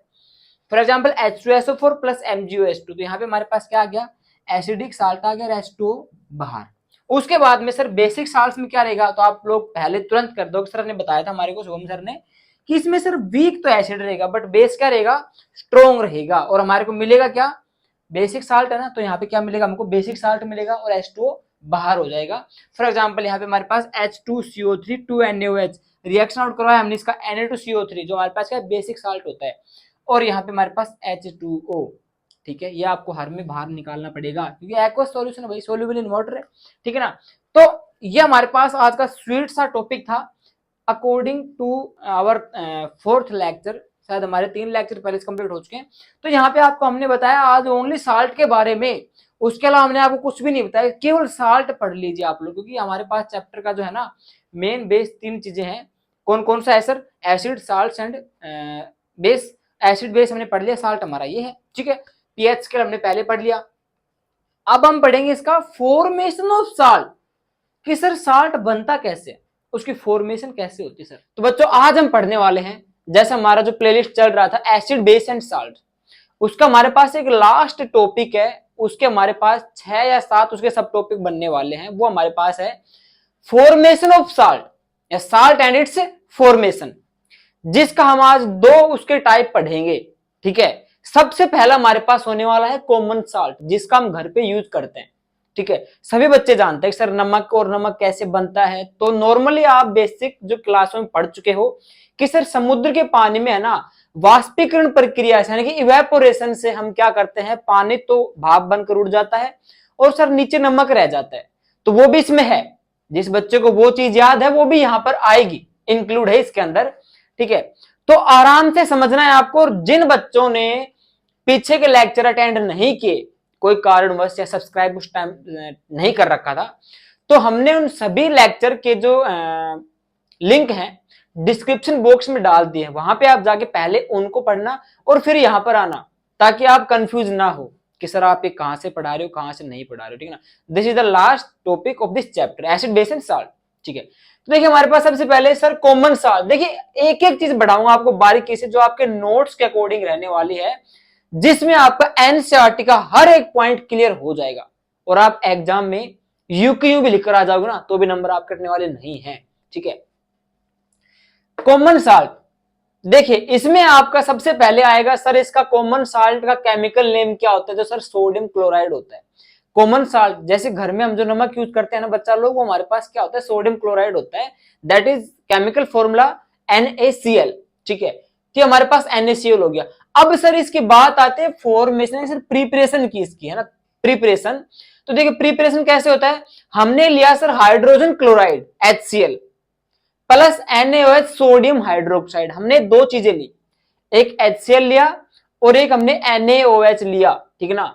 अब हमने दोनों की जब रिएक्शन करवाई तो यहां पे बच्चा लोग क्या हुआ, NaCl हमारा हमको मिल गया, यानी कि हमें हमारा कॉमन साल्ट मिल गया, प्लस H2O जो है ना वाटर है वो वहां से रिलीज हो गया, वो वहां से निकल गया। जैसे हम समुद्र के पानी में भी प्रक्रिया जो करते हैं, इवेपोरेशन करते हैं, तो वहां पे पानी क्या होता है, भाप बन के रिलीज हो जाता है, उड़ जाता है और वहां पे हमारे पास नमक बचा रहता है, ठीक है ना, दैट इज कॉमन साल्ट। उसके बाद में हमारे पास देखिए common salt is obtain, sir प्राप्त कहां से हो सकता है। हमने तो अभी इसकी सर ये रिएक्शन चेक की है, बट सर ये प्राप्त कहां से हो सकता है, इसके मेथड क्या होते हैं। Common salt is obtain from sea water by evaporation process, एक प्रक्रिया होती है, वाष्पीकरण प्रक्रिया होती है, जहां पे आप समुद्र के पानी में उस प्रक्रिया को लागू करके और समुद्र के पानी से आप नमक को बाहर निकाल सकते हैं। सेकंड हमारे पास क्या है, it is also obtained as underground deposits which are rock salts. Rock क्या होती है, चट्टान होती है, जैसे चट्टान आपस में घिसकर और उसका जो चूना होता है वो झड़ता है ना, ठीक है ना, उससे हम क्या प्राप्त करते हैं, कॉमन साल्ट प्राप्त करते हैं, which place at underground deposits. Deposit क्या होता है सर, जमा करना, जो हमारे धरातल में जो चीजें जमा हो रही हैं, जैसे हमने पढ़ा था पहले सर डेड एंड डिके है ना, जो हमारी धरती के नीचे जमा हो गए है ना, काफी नीचे 500 इतने बिलियन वर्ष पहले बता दे, पेट्रोलियम का निर्माण वगैरह सभी लोग जानते हो। उसी प्रकार से ये बता रहा है सर, जो चट्टान जो है जमीन के नीचे धस चुकी है, ठीक है, उनमें आपस में फ्रिक्शन होता है, घर्षण होता है, वहां से जो उन रॉक से, जो चट्टानों से हमें जो नमक प्राप्त हुआ है, हम उसे क्या कह रहे हैं, रॉक साल्ट कह रहे हैं। बट ये ज्यादा हम यूज नहीं करते, ज्यादा तो हमारा कहां से होता है सर, नॉर्मल सी बात है, समुद्र के पानी से हम प्राप्त करते हैं। अब सर इसके यूज क्या क्या हो सकते हैं, तो पहला यूज हमारे पास क्या आएगा, देखिए use in cooking food and improve the flavour of food. कि आप लोग जो घर में खाना पकाते हैं सर, उसमें NaCl का यूज होता है, हर जगह इसी का यूज होता है। NaCl हमारा कॉमन साल्ट है भाई, घरेलू नमक होता है हमारे पास। और खाने का जो स्वाद होता है उसको बढ़ाने के लिए भी हम किसका यूज करते हैं, NaCl का यूज करते हैं, that's clear. It is use as preservative. Preservative sir नया नाम आ गया, क्या होता है? संरक्षक होता है। सुपरमैन, स्पाइडरमैन जो लोगों को बचाते हैं, वैसे ही सर ये NaCl भी बचाता है। जैसे खाने में हमने इसको मिला दिया तो कीटाणुओं से उसको दूर रखेगा। फॉर एग्जाम्पल लकड़ी में जब इसको हम लगाते हैं, जैसे कोई हमारे पास लकड़ी वगैरह है, तो वहां पे जो कीटाणु जैसे दीवल वगैरह लगती है ना, जो लकड़ी को खा जाती है अंदर से, उसको खोखला कर देती है, तो उससे उसको बचाता है। यानी कि नमक जो है एक प्रिजर्वेटिव का काम करता है, संरक्षक का काम करता है, जो किसी भी चीज को कीटाणुओं से बचाता है। दूसरा हमारे पास तीसरा पॉइंट है, it is required by our body for working of nervous system and movement of muscle. हमारे जो मसल का जो मूवमेंट होता है उसका सही ढंग से काम करने के लिए, उसका मूवमेंट बरकरार रखने के लिए, और हमारा नर्वस सिस्टम है उसको, उसका भी काम सही तरीके से, उसका फंक्शनिंग वगैरह जो है एडजस्ट करता है। कौन करता है? NaCl करता है। जैसे इसमें बता रखा है इसने कि हमारी बॉडी के द्वारा ये प्रदान किया जाता है। किस चीज के लिए प्रदान किया जाता है सर? नर्वस सिस्टम के काम के लिए, एंड मसल्स का जो मूवमेंट होता है, जो हम गति करते हैं, तो वहां पे भी इसका योगदान होता है। फोर्थ वन हमारे पास है sir, it is use as raw material, यानी कि कच्चा। रोएन क्या होता है? कच्चा। किस सर इसका यूज किया जाता है? एक कच्चे उत्पाद के रूप में, for making a large number of useful chemical in industry. कि सर इंडस्ट्री के अंदर काफी यूजफुल जो हमारे पास केमिकल्स होते हैं, दैट इज NaOH, Na2CO3, इनको बनाने के लिए इस NaCl का यूज किया जाता है कच्चे उत्पाद की तरह। फिर इसके बाद में इसका रॉ मटेरियल से हम क्या करते हैं, हमारे आगे के जो इंपॉर्टेंट जो केमिकल्स होते हैं उनको हम बनाते हैं इंडस्ट्री के अंदर। हमारा फिफ्थ वन है sir, manufacturing of soap. Sir साबुन की प्रक्रिया होती है, साबुन को जब हम बनाते हैं ना, तो उसमें भी नमक का योगदान होता है। जो आप पढ़ोगे हमारा जो इसका फोर्थ चैप्टर है उसमें आपके पास ये आ जाएगा, या फिर आपका ये भाई हाँ फोर्थ चैप्टर में आएगा ही, जिसमें हम मिसेल्स वगैरह पढ़ेंगे, ठीक है ना। बहुत इंटरेस्टिंग चैप्टर, पर पहले आप यहाँ पे ध्यान दो। अब हम पढ़ेंगे इसका next point, that is very important. So now we discuss about the caustic soda. What is this? Sir ये क्या है? आप लोग इसको पढ़ते आ रहे हो। That is sodium hydroxide, that is chemical formula NaOH। ये आप लोग सभी पढ़ते आ रहे हो, NaCl NaOH, NaCl NaOH। तो सर NaOH क्या होता है हमारे पास? सर कास्टिक सोडा होता है, ठीक है ना, जिसका जो नाम है, केमिकल नेम है, वो सोडियम हाइड्रोक्साइड होता है, ठीक है ना। अब उसकी प्रिपरेशन कैसे होती है, उसके यूजेस क्या क्या है, ठीक है ना, वो देखिए यहाँ पे। Chemical name sir sodium hydroxide and chemical formula NaOH। Sir इसका जो प्रिपरेशन वो कैसे होता है, देखिए NaOH जो है ना, ये प्रोड्यूस किया जाता है, निर्मित किया जाता है कैसे? Electrolysis of a concentrated aqueous solution of NaCl called brine solution. हमारे पास कोई एक सॉल्यूशन होता है, जैसे हमारे पास एक क्या है? सॉल्यूशन है। अब ये सॉल्यूशन है NaCl का, NaCl का सॉल्यूशन है। तो आप कहोगे सर NaCl का सॉल्यूशन, लेकिन ये NaCl सॉल्यूशन को क्या कह रहे हैं? ब्रीन सॉल्यूशन कह रहे हैं। सर ये ब्रीन क्या होता है? ब्रीन मतलब होता है नमकीनी, समझ रहे हो? हम पढ़ रहे हैं एसिड, बेस एंड साल्ट। तो सर जो एसिड हो गया, बेस हो गया, अब सर साल्ट क्या बच गया, उसे हम नमकीनी बोलते हैं, दैट इज NaCl। आप कह सकते हो NaCl सॉल्यूशन कह सकते हो, या फिर आप ब्रीन सॉल्यूशन भी उसको कह सकते हो। मैंने यहाँ पे ब्रीन क्यों लिखा, मैं आपको कंफ्यूज नहीं करना चाहता, बट आगे जब आप पढ़ोगे ना इसका नेक्स्ट जो क्लोरअल्कली प्रोसेस जो आप पढ़ोगे, उसमें डायग्राम आएगा, वहां पे NaCl कहीं भी नहीं मिलेगा आपको, हर जगह आपको ब्रीन सॉल्यूशन मिलेगा। तो वहां पे आप कंफ्यूज मत होना। ब्रीन क्या होता है सर? NaCl नमकीनी एक सॉल्यूशन हमारे पास होता है। उस सॉल्यूशन में इलेक्ट्रोलिसिस एक प्रोसेस करवाया जाता है, एक प्रक्रिया करवाई जाती है। अब आप कहोगे सर इलेक्ट्रोलिसिस क्या होती है? तो इलेक्ट्रोलिसिस होती है कि किसी भी धातु में से किसी को अलग करना, क्या करके? उसमें इलेक्ट्रिक करंट छोड़कर, इलेक्ट्रिसिटी पास करके। हमारे पास कोई भी चीज है, कोई भी ऑब्जेक्ट है, उसमें से किसी को अलग करना है, हमें क्या करना है? अलग करना है। तो हम क्या करेंगे सर? हम वहां पे इलेक्ट्रिसिटी उसमें डालेंगे, सप्लाई करेंगे, और हमें जो हमें चीज चाहिए वो हमें प्राप्त हो जाएगी। वो हमारे पास होता है इलेक्ट्रोलिसिस प्रोसेस, ठीक है। तो देखिए ये कह रहा है कि NaOH प्रोड्यूस होता है, निर्मित होता है, जब हम किसी NaCl जो सॉल्यूशन है उसके अंदर क्या करेंगे? इलेक्ट्रोलिसिस प्रोसेस करेंगे। पूरा का पूरा देखिए, NaOH produce by the electrolysis of a concentrated aqueous solution.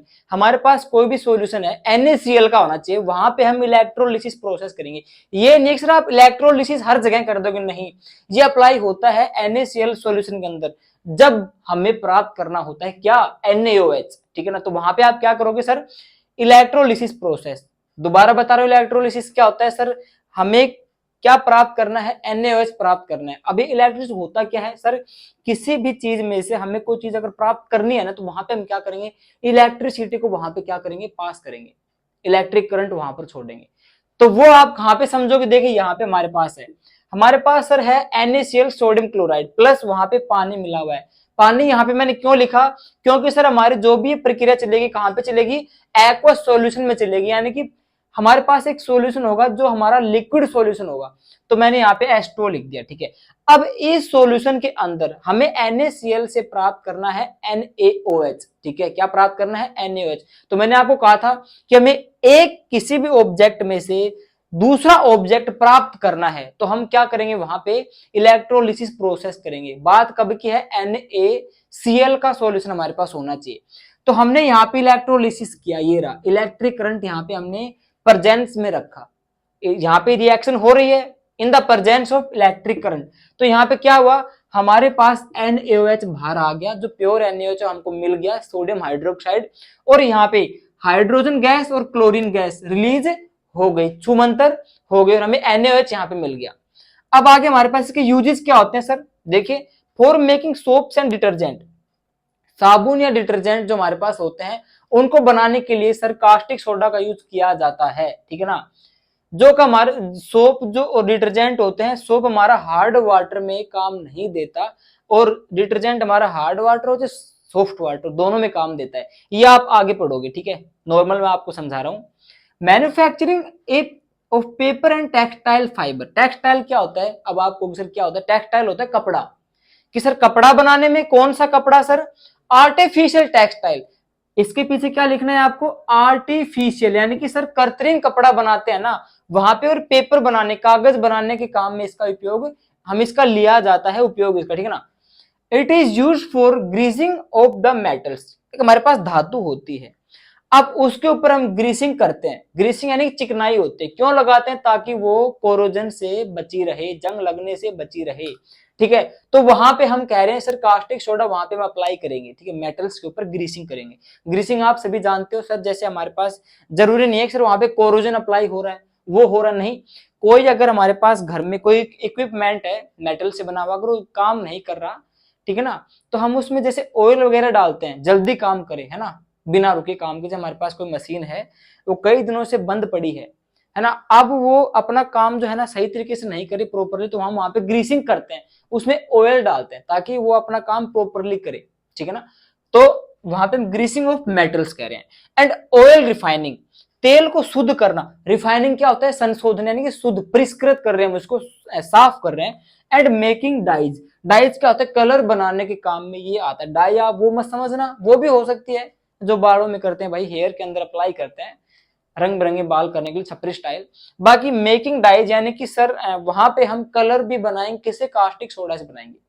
अब हमारा जो आपके ब्रीन जो सॉल्यूशन है, इसका कंप्लीट हमारे पास एक पार्ट आएगा, पूरा का पूरा सॉल्यूशन, जहां पे हम अपना ऑब्जेक्ट प्राप्त करेंगे, बट वहां पे शायद इलेक्ट्रोलिसिस प्रोसेस है या नहीं, वो हम पढ़ेंगे chlor alkali process. That is our next topic of this topic. अब सर हमारे पास है इलेक्ट्रोलिसिस क्या होता है, तो जिस बच्चे ने हमारा प्रीवियस लेक्चर पढ़ा उसको पता है कि इलेक्ट्रोलिसिस क्या होता है, कि यहाँ पे हम किसी ऑब्जेक्ट के अंदर इलेक्ट्रिसिटी पास करवाएंगे कोई नई चीज प्राप्त करने के लिए, यानी कि सर किसी भी ऑब्जेक्ट में इलेक्ट्रिसिटी पास करवाना कोई नई चीज प्राप्त करने के लिए, तो वो क्या होता है, इलेक्ट्रोलिसिस प्रोसेस होता है, ठीक है ना।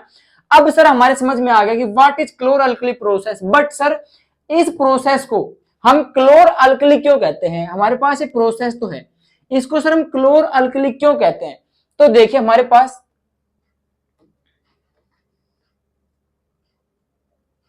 Bye this process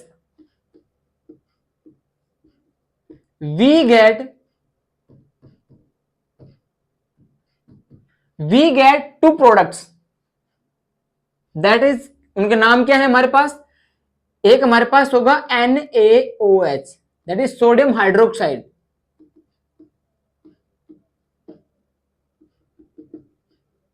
and second हमारे पास क्या होगा Cl2, जो हमारे पास क्या है सर, क्लोरीन है। ये किस में है हमारे पास, गैस में है, और सोडियम हाइड्रोक्साइड किस में होगा हमारे पास, एक्वस सॉल्यूशन में होगा। तो देखिए यहां पे हमारे पास जो क्लोर अल्कली प्रोसेस है, तो क्लोरीन से क्या बन गया, क्लोर बन गया, और NaOH क्या होता है, NaOH, NaOH हमारे पास होता है अल्कली। हमने पिछली बार जो पढ़ा था प्रीवियस लेक्चर में कि हम NaOH सॉल्यूशन को क्या बोलते हैं, अल्कली सॉल्यूशन भी बोल सकते हैं। तो यहां पे हमारे पास इनसे नाम निकल कर आया है क्लोर अल्कली प्रोसेस। सर ऐसा प्रोसेस, देखिए सिंपल सी भाषा में समझा रहा हूं आपको कि ऐसा प्रोसेस है सर जिसमें हमारे पास एक कोई पानी है, कोई बीकर है, उसमें पानी मिला हुआ है, उसमें हम क्या करेंगे सर, इलेक्ट्रिसिटी पास करवाएंगे। वो पानी किसका है, उसमें हमने नमक डाल रखा है। अब उसमें जब हमने इलेक्ट्रिसिटी पास करवाई तो हमें दो चीजें मिल गई सर, कौन कौन सी, NaOH और Cl2। तो इस प्रोसेस को हम क्या कहेंगे, क्लोर अल्कली प्रोसेस। अब जिस बच्चे को अभी तक भी नहीं समझ में आए तो उसको हम एक और मेथड समझाएंगे विद डायग्राम के साथ में, ठीक है ना। तो इसको पूरा देखना, बिल्कुल स्किप मत करना। तो जैसा कि हमने आपको बताया था कि हमारे पास एक सॉल्यूशन होगा जो किसका होगा, NaCl का प्लस H2O का, क्योंकि भाई NaCl को हमने किस में घोल रखा है, पानी के अंदर, तभी तो हमने उसको ब्रिन सॉल्यूशन कहा है। तो देखिए हमारे पास यहां पे कोई एक बीकर है,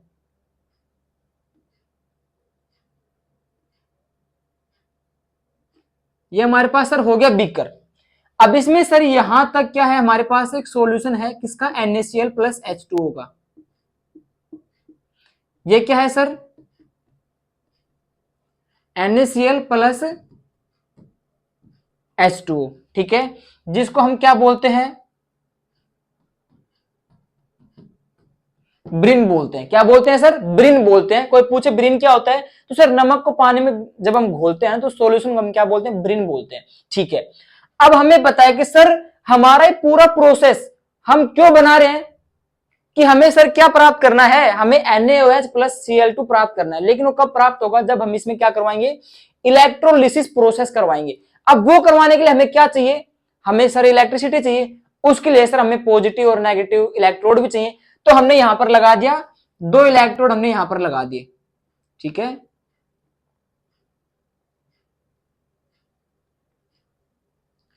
बिल्कुल सिंपल समझ में आ जाएगा आपको।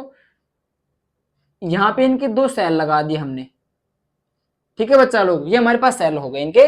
ये हमारे पास है सर नेगेटिव इलेक्ट्रोड, और ये हमारे पास कौन सा है सर, पॉजिटिव इलेक्ट्रोड। तो नेगेटिव को हम क्या कहते हैं सर, कैथोड बोलते हैं, और पॉजिटिव को हम क्या बोलते हैं सर, एनोड बोलते हैं। हमारे पास दो क्या है, ये इलेक्ट्रोड है, ठीक है। हमारे पास सर दो इलेक्ट्रोड है, पॉजिटिव और नेगेटिव, ठीक है। हम नेगेटिव को बोलते हैं कैथोड, पॉजिटिव को बोलते हैं एनोड। तो हमारे पास इस सॉल्यूशन के अंदर क्या है, हमारे पास इस सॉल्यूशन में है, देखो हमने यहाँ पे इसको थोड़ा रेज करना पड़ रहा है, मेरे को कुछ लिखना है यहाँ पे हमारे को। तो देखिए ये हमारे पास पॉजिटिव, ये नेगेटिव, हमारे पास ये पॉजिटिव। अब देखिए हमारे पास इस सॉल्यूशन के अंदर क्या क्या है, तो आप कहोगे सर NaCl प्लस H2O। तो देखिए Na पॉजिटिव Cl नेगेटिव हो गया, और H पॉजिटिव OH नेगेटिव। समझ रहे हो इस बात को, NaCl हमने इनका ग्रुप वाइज कर दिया, पॉजिटिव और नेगेटिव कौन कौन सा होता है। तो हमारे पास यहाँ पे sir Na positive Cl negative, H positive और OH नेगेटिव। ये हमारा H और OH कहां से आया है, पानी में से, और NaCl हमारा कहां से आया है सर, सोडियम क्लोराइड में से आया है, ठीक है ना। अब देखो यहां पे अगर मैं आपसे पूछूं कि सर नेगेटिव की तरफ कौन से जाएंगे, तो आप कहोगे सर पॉजिटिव जो है ना, पॉजिटिव आयन जो है नेगेटिव की तरफ जाएंगे, क्योंकि sir different charge are always attract to each other. But यहां पर हम क्या देखते हैं कि सर जो Na पॉजिटिव है और H पॉजिटिव है, तो इनमें से सर हमको ये देखने को मिला जब हमने प्रोसेस किया कि H पॉजिटिव है ना, वो किधर जा रहा है सर, इस नेगेटिव इलेक्ट्रोड की तरफ जा रहा है। वो क्यों जा रहा है सर, उसका भी रीजन होता है, क्यों, क्योंकि Cl जो है ना बेटा, ये Na, जो हमारे पास जो Na होता है, ये जो सोडियम है Na, ये मोस्ट पावरफुल रिएक्टिव होता है, किसकी तुलना में, हाइड्रोजन की तुलना में। और यही वजह है इसकी कि Na जो है ना, ये ज्यादा रिएक्टिव एलिमेंट है और ये क्या करता है, अपने आप को रिएक्टिव स्टेट में रखना चाहता है और इसकी रिएक्टिव स्टेट क्या होती है, Na+ होती है। तो इसलिए ये नेगेटिव की तरफ नहीं जाता, कौन जाता है, H पॉजिटिव यहां पर जाता है। तो हमें क्या लगा यहां पे कि नेगेटिव की तरफ कौन गया, H पॉजिटिव यहां पे आ गया। ओके बच्चा लोग, ठीक है।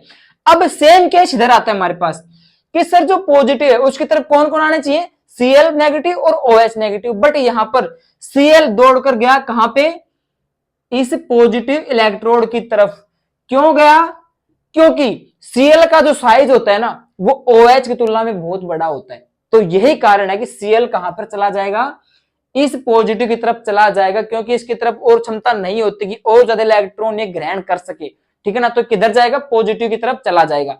तो यहां पे हमने दिख गया, बच क्या गया हमारे पास सर, NaOH बच गया और Cl इधर आ गया और OH इधर आ गया, यानी H पॉजिटिव आयन, ठीक है ना। तो हमें पता लग गया कि यहां पे हमारे पास कौन कौन बच गया, सिर्फ दो चीजें बच गई, NaOH, ठीक है। ये हमारा एक प्रोसेस है, इलेक्ट्रोलिसिस प्रोसेस। तो इसकी ओवरऑल रिएक्शन हमारे पास क्या होने वाली है, यहां पे देखिए हमारे पास सर क्या था, 2NaCl प्लस 2H2O, हमने इसमें क्या दी सर, इलेक्ट्रिसिटी यहां पे हमने पास करवाई, ठीक है ना। तो यहां पे हमें क्या मिला सर, देखो आपके सामने है सब कुछ। यहां पे हमें क्या मिला, NaOH जो हमारे पास किस में है, एक्वस में है। हाइड्रोजन हमारे पास किस में है सर, लिक्विड में। NaCl हमारे पास किस में है सर, एक्वस में। और प्लस Cl2 गैस है हमारे पास जो हमारी रिलीज हो गई, प्लस Cl2 इधर चली गई और हमारे पास H2 यहां पे आ गया, हाइड्रोजन। ये भी हमारे पास क्या हो गया सर, रिलीज हो गया, हाइड्रोजन गैस है, क्योंकि H2 तो हमारे पास वाटर होता है, तो ये भी हमारे पास क्या है, गैस है। तो ये इसकी ओवरऑल रिएक्शन है कि हमारे पास NaCl था सर, H2 हमारे पास एक साथ कंबाइन में था, तभी तो हम उसको ब्रिन कह रहे थे, क्योंकि दोनों क्या होते हैं, ये दोनों क्या हमारे पास ब्रिन है। अब इसमें हमने इलेक्ट्रिसिटी जब पास करवाई, यानी कि इलेक्ट्रोलिसिस प्रोसेस करवाया, तो हमारे पास क्या हुआ सर, हमारे पास NaOH NaOH बचा रह गया इस रिएक्शन के बाद में।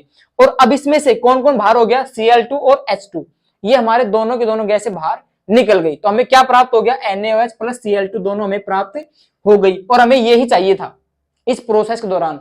या आप ये कह सकते हो कि हमें इस प्रोसेस के दौरान ये दो चीजें प्राप्त हुई हैं। तो हम क्या कहेंगे, यहां पे देखो छोटी सी बात है कि सर एट नेगेटिव इलेक्ट्रोड और एट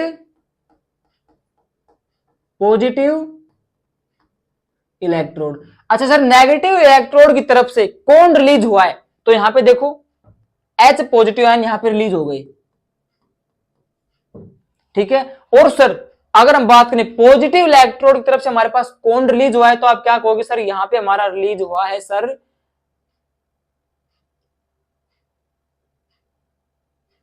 Cl, क्लोरीन, ठीक है।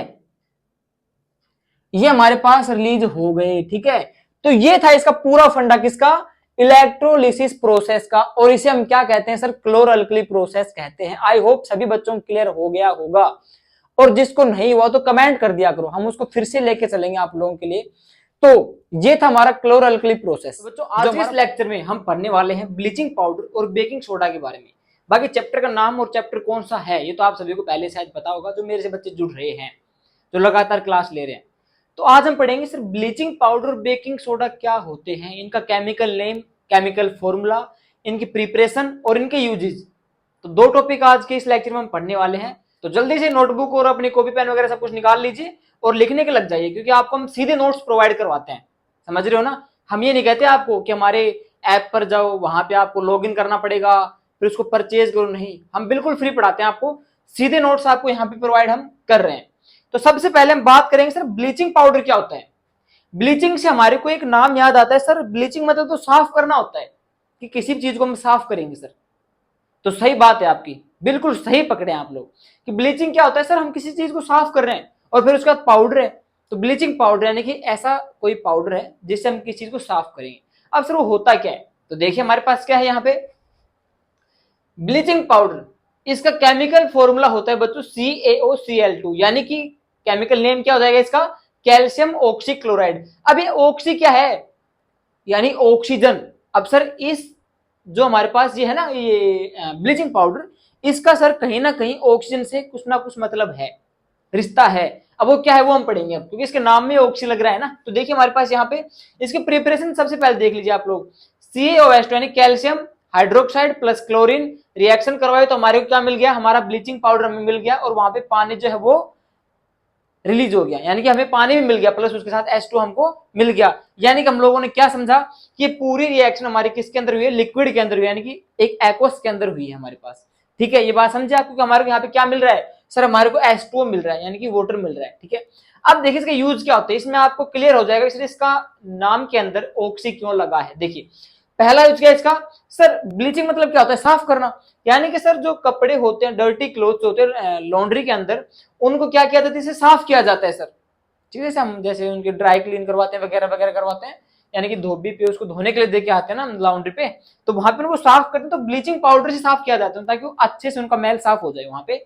और bleaching agent for textile industry, industry यानी आपको पता है उद्योग होते हैं, और टेक्सटाइल क्या होता है, वस्त्र होते हैं। यहाँ पे जो वस्त्र उद्योग होते हैं वहां पे जैसे वस्त्र बनते हैं ना, तो उनको साफ किया जाता है, और उनको साफ करने के लिए वो लोग किसका यूज करते हैं, वो यूज करते हैं ब्लीचिंग पाउडर का यूज करते हैं, जो कपड़े को बिल्कुल नया करके देता है आप लोगों को। इसका दूसरा यूज क्या है, देखिए it is a strong oxidising agent. देखो हमारे पास यहाँ पे सर आ गया ऑक्सीडाइजिंग। इसका ऑक्सीडाइजिंग का मतलब क्या होता है कि सर एक ऐसी चीज जो किसी भी तत्व के साथ ऑक्सीजन को मिक्स कर दे, किसी भी एलिमेंट के साथ ऑक्सीजन को जो मिक्स करना होता है, उसका संयोजित करना होता है, उसे हम क्या कहते हैं, ऑक्सीडाइजर कहते हैं। यानी कि सर ऑक्सीकरण, ऑक्सीकरण क्या होता है हिंदी में, कि किसी भी चीज के साथ ऑक्सीजन को मिक्स करना, वो हमारा ऑक्सीकारक कहलाता है, ऑक्सीडाइजिंग कहलाता है। अब ये कहाँ यूज होता है सर, ये यूज होता है ऑक्सीडाइजर इन मैनी इंडस्ट्री, यानी काफी जो उद्योग धंधे होते हैं वहां पे एलिमेंट्स या किसी भी चीज के साथ ऑक्सीजन को मिक्स किया जाता है। ठीक है ना, तो वहां पे इस चीज का यूज किया जाता है। तीसरा हमारे पास क्या है, use for disinfecting water to make portable water. Disinfectant क्या होता है सर, हमें जो हमारा जो पानी है ना उसको निसंक्रामक बनाना है। निसंक्रामक यानी कि उसको बिल्कुल साफ करना है, जिस पानी के अंदर अशुद्धियां मिली होती है ना, उन अशुद्धियों को साफ करके उस पानी को पोर्टेबल वाटर बनाने की, पीने योग्य पानी उसको बनाना। तो यहाँ पे भी उसका यूज होता है किसका, ब्लीचिंग पाउडर का। तो ये हमारे पास था बच्चों ब्लीचिंग पाउडर, इजिली कॉन्सेप्ट था ना, समझ में शायद आपको आ गया होगा। अब हम पढ़ेंगे सर बेकिंग सोडा क्या होता है। अब जो ये बेकिंग सोडा है ना बच्चों, ये ब्लीचिंग पाउडर से भी आसान है समझना। वो कैसे, इसके सबसे पहले तो हमारे पास दो स्टेप आएंगे इसको प्रिपरेट करने के। अब आप कहोगे सर दो स्टेप, उसका तो एक ही था, बट इसका फिर भी आसान लगेगा आपको, ध्यान से समझना बस आप लोग। बेकिंग सोडा जो नॉर्मली होता है सर, उसका केमिकल फॉर्मूला क्या होता है, NaHCO3 यानी कि सोडियम बाइकार्बोनेट।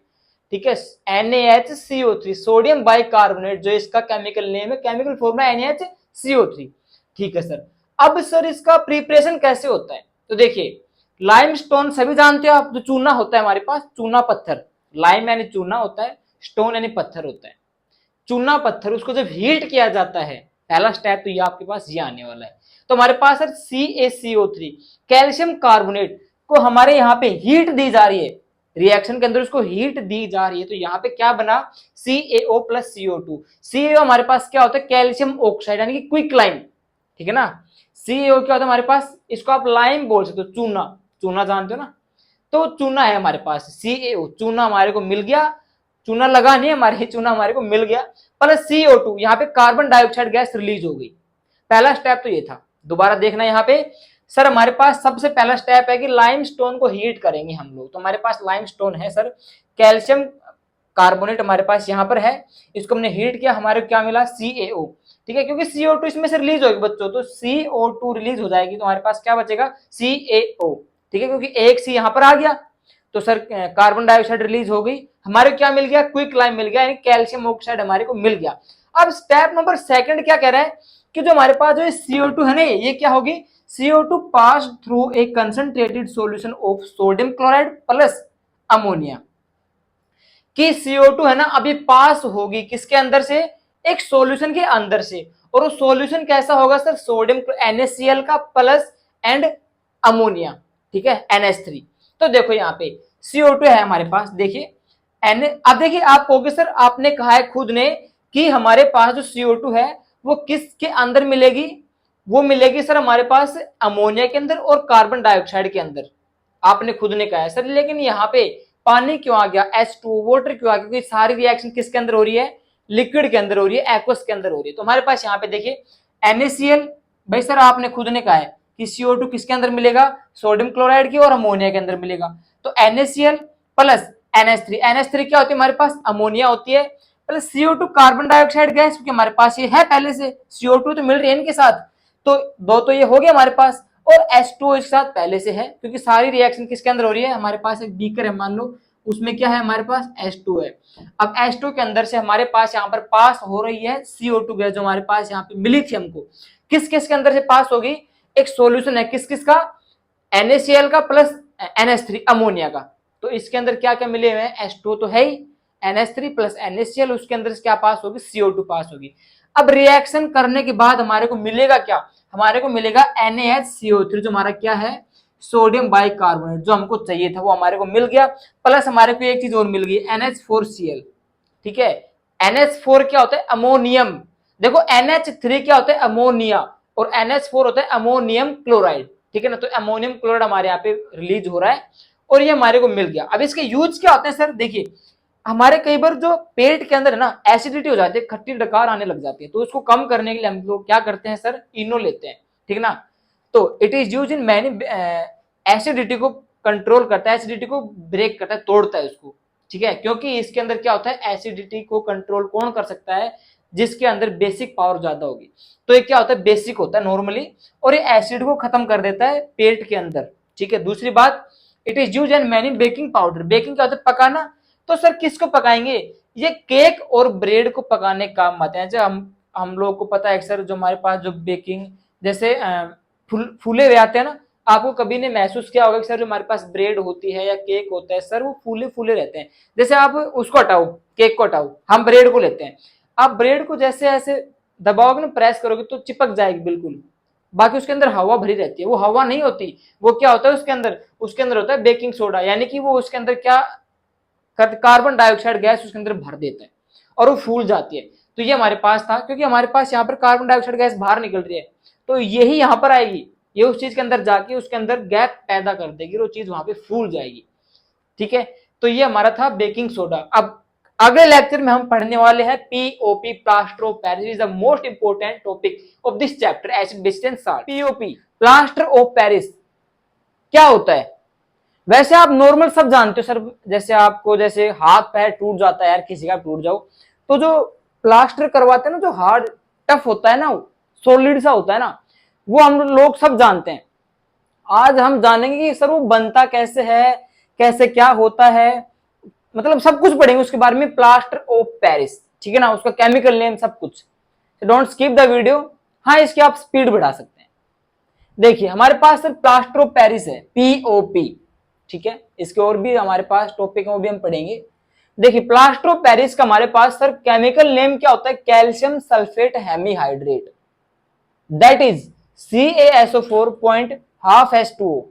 ठीक है, calcium sulphate hemihydrate and this formula is CaSO4 point half H2O। ठीक है ना, अब आप कहोगे सर इसमें हाफ H2O क्यों है, देखिए इसके प्रिपरेशन में आपको सब कुछ समझ में आ जाएगा। यहाँ पे देखिए हमारे पास इसकी प्रिपरेशन में नो टेंशन होके बिंदास होकर समझो, बिल्कुल इजी कॉन्सेप्ट के साथ बता रहा हूं आप लोगों को। आई होप आपको समझ में आएगा, और नहीं भी आएगा ना तो उसी के नहीं आएगी जिसको नींद आ रही होगी। देखो यहाँ पे हमारे पास सबसे पहले सर हमको लेना है जिप्सम। एक बात ध्यान रखना, जिप्सम और पीओपी का संबंध होता है। अब वो कैसा भी हो यार समझ लो, ये दोनों पड़ोसी होते हैं, क्लोजेस्ट। ठीक है ना, अब समझेंगे सर क्यों, आप क्यों कह रहे हो। देखो हमारे पास यहाँ पर है जिप्सम, जिसका हमारे पास फॉर्मूला हम यहाँ पे क्या होता है, CaSO4.2H2O। ठीक ना, CaSO4.2H2O, ये हमारे पास सर क्या होता है, जिप्सम होता है। क्या ये जिप्सम। अब सर जिप्सम में हमारे पास जो वाटर है ना, इस वाटर को हटाना है, यानी कि अधिक से अधिक वाटर, सारा नहीं, अधिक से अधिक वाटर को हटाना है बाहर। तो हम क्या करेंगे सर, यहां पे हम इसको हीट देंगे। क्या देंगे सर इसको, इसको सर हम देंगे हीट। ठीक है, कितनी हीट रहने वाली है, 100 डिग्री सेल्सियस। हम इसको सर 100 डिग्री सेल्सियस हीट देंगे तो यहां पर हमारे पास क्या निकल कर आएगा बच्चों, CaSO4 point half H2O plus इसमें से क्या रिलीज होगा, इसमें से रिलीज होगा 1.5 H2O। अब यहां पे सर पानी जो है ना ज्यादा से ज्यादा मैक्सिमम वाटर यहां से बाहर निकल गया और हमारे पास CaSO पॉइंट हाफ H2O, ये हमारा बच्चों क्या आ गया हमारे पास, ये हमारे पास आ गया कैल्शियम सल्फेट हेमीहाइड्रेट जो हमारा POP है, हमको प्राप्त हो गया। अब इसमें एक दिक्कत आती है जो हमारे पास नोट के अंदर आता है, पूछा तो नहीं जाएगा लेकिन आपको फिर भी बता रहा हूं मैं। देखो यहां पर हमने कैल्शियम सल्फेट हेमीहाइड्रेट निकाल लिया सर, लेकिन सर आपने इसमें 100 डिग्री सेल्सियस जो हीट दी है सर, ये हीट अगर ज्यादा होगी तो देखो यहां पर एक नाम आएगा सर, डेड ब्रंट प्लास्टर, जिसका कोई भी यूज नहीं होता। ये प्लास्टर ऑफ पेरिस है ना, होता वही चीज है लेकिन इसका कोई यूज नहीं होता। क्यों? क्योंकि अगर नोट यही है कि सर अगर आपने 100 डिग्री सेल्सियस से टेम्परेचर को बढ़ा दिया तो फिर जो प्लास्टर ऑफ पेरिस हमको मिलने वाला है ना, उसमें से पूरा का पूरा पानी कहां चला जाएगा, बाहर चला जाएगा और हमारे पास कुछ नहीं बचेगा। बचेगा सिर्फ क्या बचेगा, डेड बर्न्ड प्लास्टर जो किसी भी यूज का नहीं होता। तो ये हमारे पास था सर POP। अब यहां पे आपको एक बात समझनी पड़ेगी कि हमारे पास सर जिप्सम आया है जो ये रहा। देखिए जिप्सम और POP का मैंने संबंध क्यों बताया है, क्योंकि यहां पर देखिए अगर हमारे पास जिप्सम में से हम पानी बाहर निकाल लेंगे तो हमें क्या मिलेगा सर, प्लास्टर ऑफ पेरिस। और अगर हम सर प्लास्टर ऑफ पेरिस में पानी मिला देंगे तो क्या बन जाएगा, जिप्सम बन जाएगा। ये था इनका रिलेशनशिप कि पानी बाहर निकाला तो क्या बन गया, प्लास्टर ऑफ पेरिस, और अगर पानी उसमें ऐड कर दिया तो क्या बन गया सर, जिप्सम बन गया। अब हम इसके यूज पढ़ेंगे सर, इसका यूज कहां कहां पे होता है। तो बच्चों इसके जो यूज है ना वो भी कुछ इसी की तरह है। आपको पता है सर, हमने आपको पहले बताया था कि POP क्या होता है, ये थोड़ा सर हार्ड मटेरियल होता है, ठीक है ना, हार्ड यानी कि पत्थर के जैसा मटेरियल होता है। आपने किसी के टच भी किया होगा, किसको, जिसके हाथ टूटा हुआ है और प्लास्टर कर रखा है, तो आप देखते हो सर बहुत हार्ड होता है सर, पत्थर के जैसा, किसी दूसरे के लग जाए तो सर बेहोश हो सकता है। वही बात है यहाँ पे। देखिए इसका यूज कहाँ पे होता है सर, जो हमारे जो हड्डियां टूट जाती हैं, जैसे साउथ के एक्टर जैसे एक को मारते हैं ना 10 गिर पड़ते हैं, तो उसी प्रकार से यहाँ पे भी वही सिस्टम है कि सर हड्डियां टूट गई, अब उन हड्डियों को सपोर्ट प्रदान करने के लिए जो एक मटेरियल लगाया जाता है वो हमारे पास क्या होता है सर, वो हमारे पास होता है भैया POP, प्लास्टर ऑफ पेरिस। उसके बाद में सर खिलौने बनाने के लिए and other materials for decoration, जैसे डेकोरेशन करते हैं हमारे घरों के अंदर, आजकल तो सब कुछ मार्केट से लाते हैं खरीद, लेकिन वैसे नॉर्मली घर पे कर देते हैं डेकोरेशन उसका, तो वहां पे जो हार्ड मटेरियल यूज होता है वो क्या होता है, प्लास्टर ऑफ पेरिस होता है। तीसरी बात, स्मूथ सरफेस, जैसे मान लो कोई सरफेस है तो वहां पे इसको ऊपर लगाकर इसकी लेयर चढ़ाकर वहां का जो सरफेस है उसको स्मूथ करते हैं, मुलायम कर देते हैं। तो ये थे इसके यूज, नॉर्मल से यूज आप याद कर लोगे। अब हम पढ़ेंगे वॉशिंग सोडा। वॉशिंग सोडा क्या होता है, नाम से थोड़ा सा लग रहा है जहां पे किसी को धोया जा रहा हो, वॉशिंग सोडा, ठीक है। जो नॉर्मली हमारे पास क्या होता है, सोडियम कार्बोनेट Na2CO3 डेकाहाइड्रेट। देखो ध्यान से समझना है, यहां पे देखिए हम पढ़ रहे हैं वॉशिंग सोडा,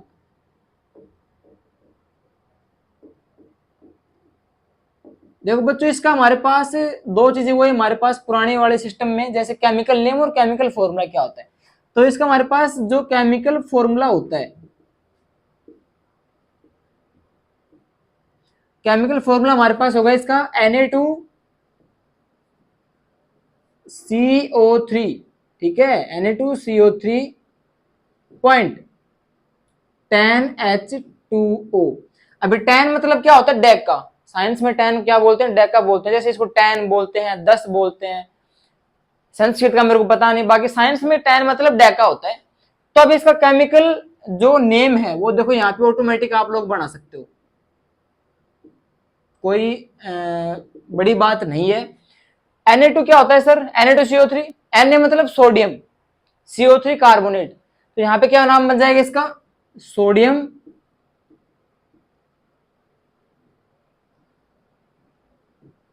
सोडियम कार्बोनेट और टैन मतलब डेकाहाइड्रेट। ठीक है, इतना इजी कॉन्सेप्ट आपको आज तक किसी ने नहीं समझाया होगा मेरे ख्याल से, जो मैं आपको बेसिक से लेकर चल रहा हूँ। छोटे बच्चों को सिखाते ना 1 1 जा 1, 2 2 जा 2, नहीं 2 2 जा 4। तो यहाँ पे हमारे पास क्या है सर, वॉशिंग सोडा मतलब क्या होता है, सीधी सी बात है सर, सोडियम कार्बोनेट डेकाहाइड्रेट, जिसके अंदर सर देखो यहाँ पे एक मॉलिक्यूल होते हैं वाटर के। अब वो तो भाई एक्सपेरिमेंट के दौरान करे जाते हैं, भाई सर इसके अंदर हम 9 जोड़े या 10 जोड़े या 3 जोड़े, तो यहाँ पे इसने 10 जोड़ दी, क्योंकि 10 के हिसाब से यहाँ पर हमारे पास क्या निकल कर आता है सर, केमिकल फॉर्मूला, यानी कि हमारे पास वॉशिंग सोडा निकल कर आता है। अब सर यहाँ पर इसका जो प्रिपरेशन होता है वो देखिए ध्यान से।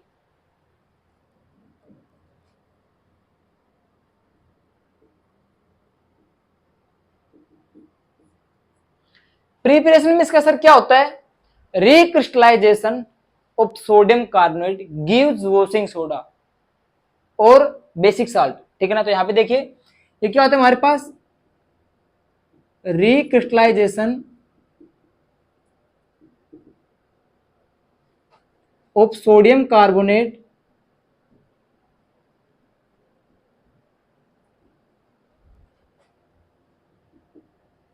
गिव्स वॉशिंग सोडा, जिसको हम क्या बोलते हैं, बेसिक साल्ट भी बोलते हैं। कि सर सोडियम कार्बोनेट इसका, जब सर सोडियम कार्बोनेट का रिक्रिस्टलाइजेशन किया जाता है तो सर हमारे क्या मिलता है, वॉशिंग सोडा मिलता है। देखो इस चैप्टर का लास्ट टॉपिक है, इसको ध्यान समझना, 5 नंबर का आता है बोर्ड एग्जाम में, और मैं वैसे कोई चीज नहीं फेंकता, क्योंकि मेरे भी 10th क्लास में बढ़िया परसेंटेज बन रही है, उसके आधार पर बता रहा हूँ आप लोगों को मैं। तो सर रिक्रिस्टलाइजेशन क्या होता है हमारे पास, देखो यहाँ पे मैं थोड़ा जल्दी बोल गया, बच्चे याद कर लेते कोई दिक्कत नहीं है, लेकिन सर ये रिक्रिस्टलाइजेशन क्या होता है, देखिए हमारे पास मान लो, मैं आपको फॉर एग्जांपल बेसिकली समझा रहा हूं कि सर हमारे पास कोई भी लिक्विड, कोई भी चीज या कोई भी साल्ट है जो हमारे पास इम्प्योर फॉर्म में है, किसमें भाई, इम्प्योर फॉर्म में हमारे पास कोई भी ऐसी चीज है सर वो इम्प्योर फॉर्म में है। अब उस इम्प्योर को, इम्प्योर मतलब उसके अंदर सर अशुद्धियां मिक्स है, पीने योग्य है, खाने योग्य है नहीं है वो। अब इम्प्योर फॉर्म में से उसको हमें क्या बनाना है सर, प्योर बनाना है, कि उसको सर हम खा पी सके, यूज में ले सके, इम्प्योर चीज को प्योर बनाना है।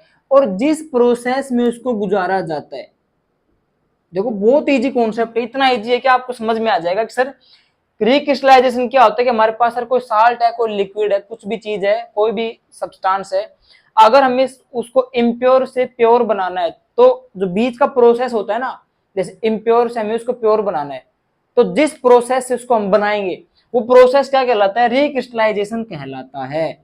I hope that is clear, साफ हो गया होगा, साफ नहीं याद हो गया होगा। तो ये था हमारे पास क्या, ये था हमारे पास इसका वॉशिंग सोडा। अब सर इसका प्रिपरेशन, जो हमारे पास एक रिएक्शन है वो कैसे होती है वो देखिए आप लोग। अब देखिए हमारे पास इसका बच्चों नॉर्मल सा रिएक्शन है, कुछ हार्ड नहीं है, हमारे को पहले से पता है सर, सोडियम कार्बोनेट को हमें रिक्रिस्टलाइजेशन करना है तो हमको क्या मिलेगा सर, हमको मिलेगा वॉशिंग सोडा। तो देखिए हमारे पास किसका करना है सर, सोडियम कार्बोनेट का करना है, तो मैंने क्या लिख दिया बच्चों यहां पर, Na2CO3 plus H2O plus H2O, क्योंकि सर इसमें क्या होता है कि ये जो प्रोसेस होता है ना, ये लिक्विड के अंदर मिलाकर फिर उसको प्योर बनाया जाता है। देखो रिक्रिस्टलाइजेशन मतलब क्या होता है कि आपको पता है सर इम्प्योर चीज को प्योर बनाना है, और जिस प्रोसेस से गुजार कर उसको बनाएंगे वो प्रोसेस हमारा क्या होता है, रिक्रिस्टलाइजेशन कहलाता है। बट वो प्रोसेस किसके अंदर से होता है, लिक्विड के अंदर से होता है, और लिक्विड क्या होता है हमारे पास, H2O दैट इज हाइड्रोजन। ठीक है, तो हमने इसके अंदर हाइड्रोजन मिला दिया। अब सर साइंटिस्ट जो आविष्कार करते हैं ना, तो वो क्या करते हैं कि वॉशिंग सोडा बनाने के लिए जो पानी होता है, पानी जो होता है उसके मॉलिक्यूल लेते हैं, कितने लेते हैं मॉलिक्यूल, 10 लेते हैं, कितने भाई, 10H2, यानी कि वाटर के 10 मॉलिक्यूल्स लेते हैं उस प्रोसेस के लिए। तो फिर हमको क्या मिलेगा सर, हमको क्या मिलेगा, Na2CO3.10H2O।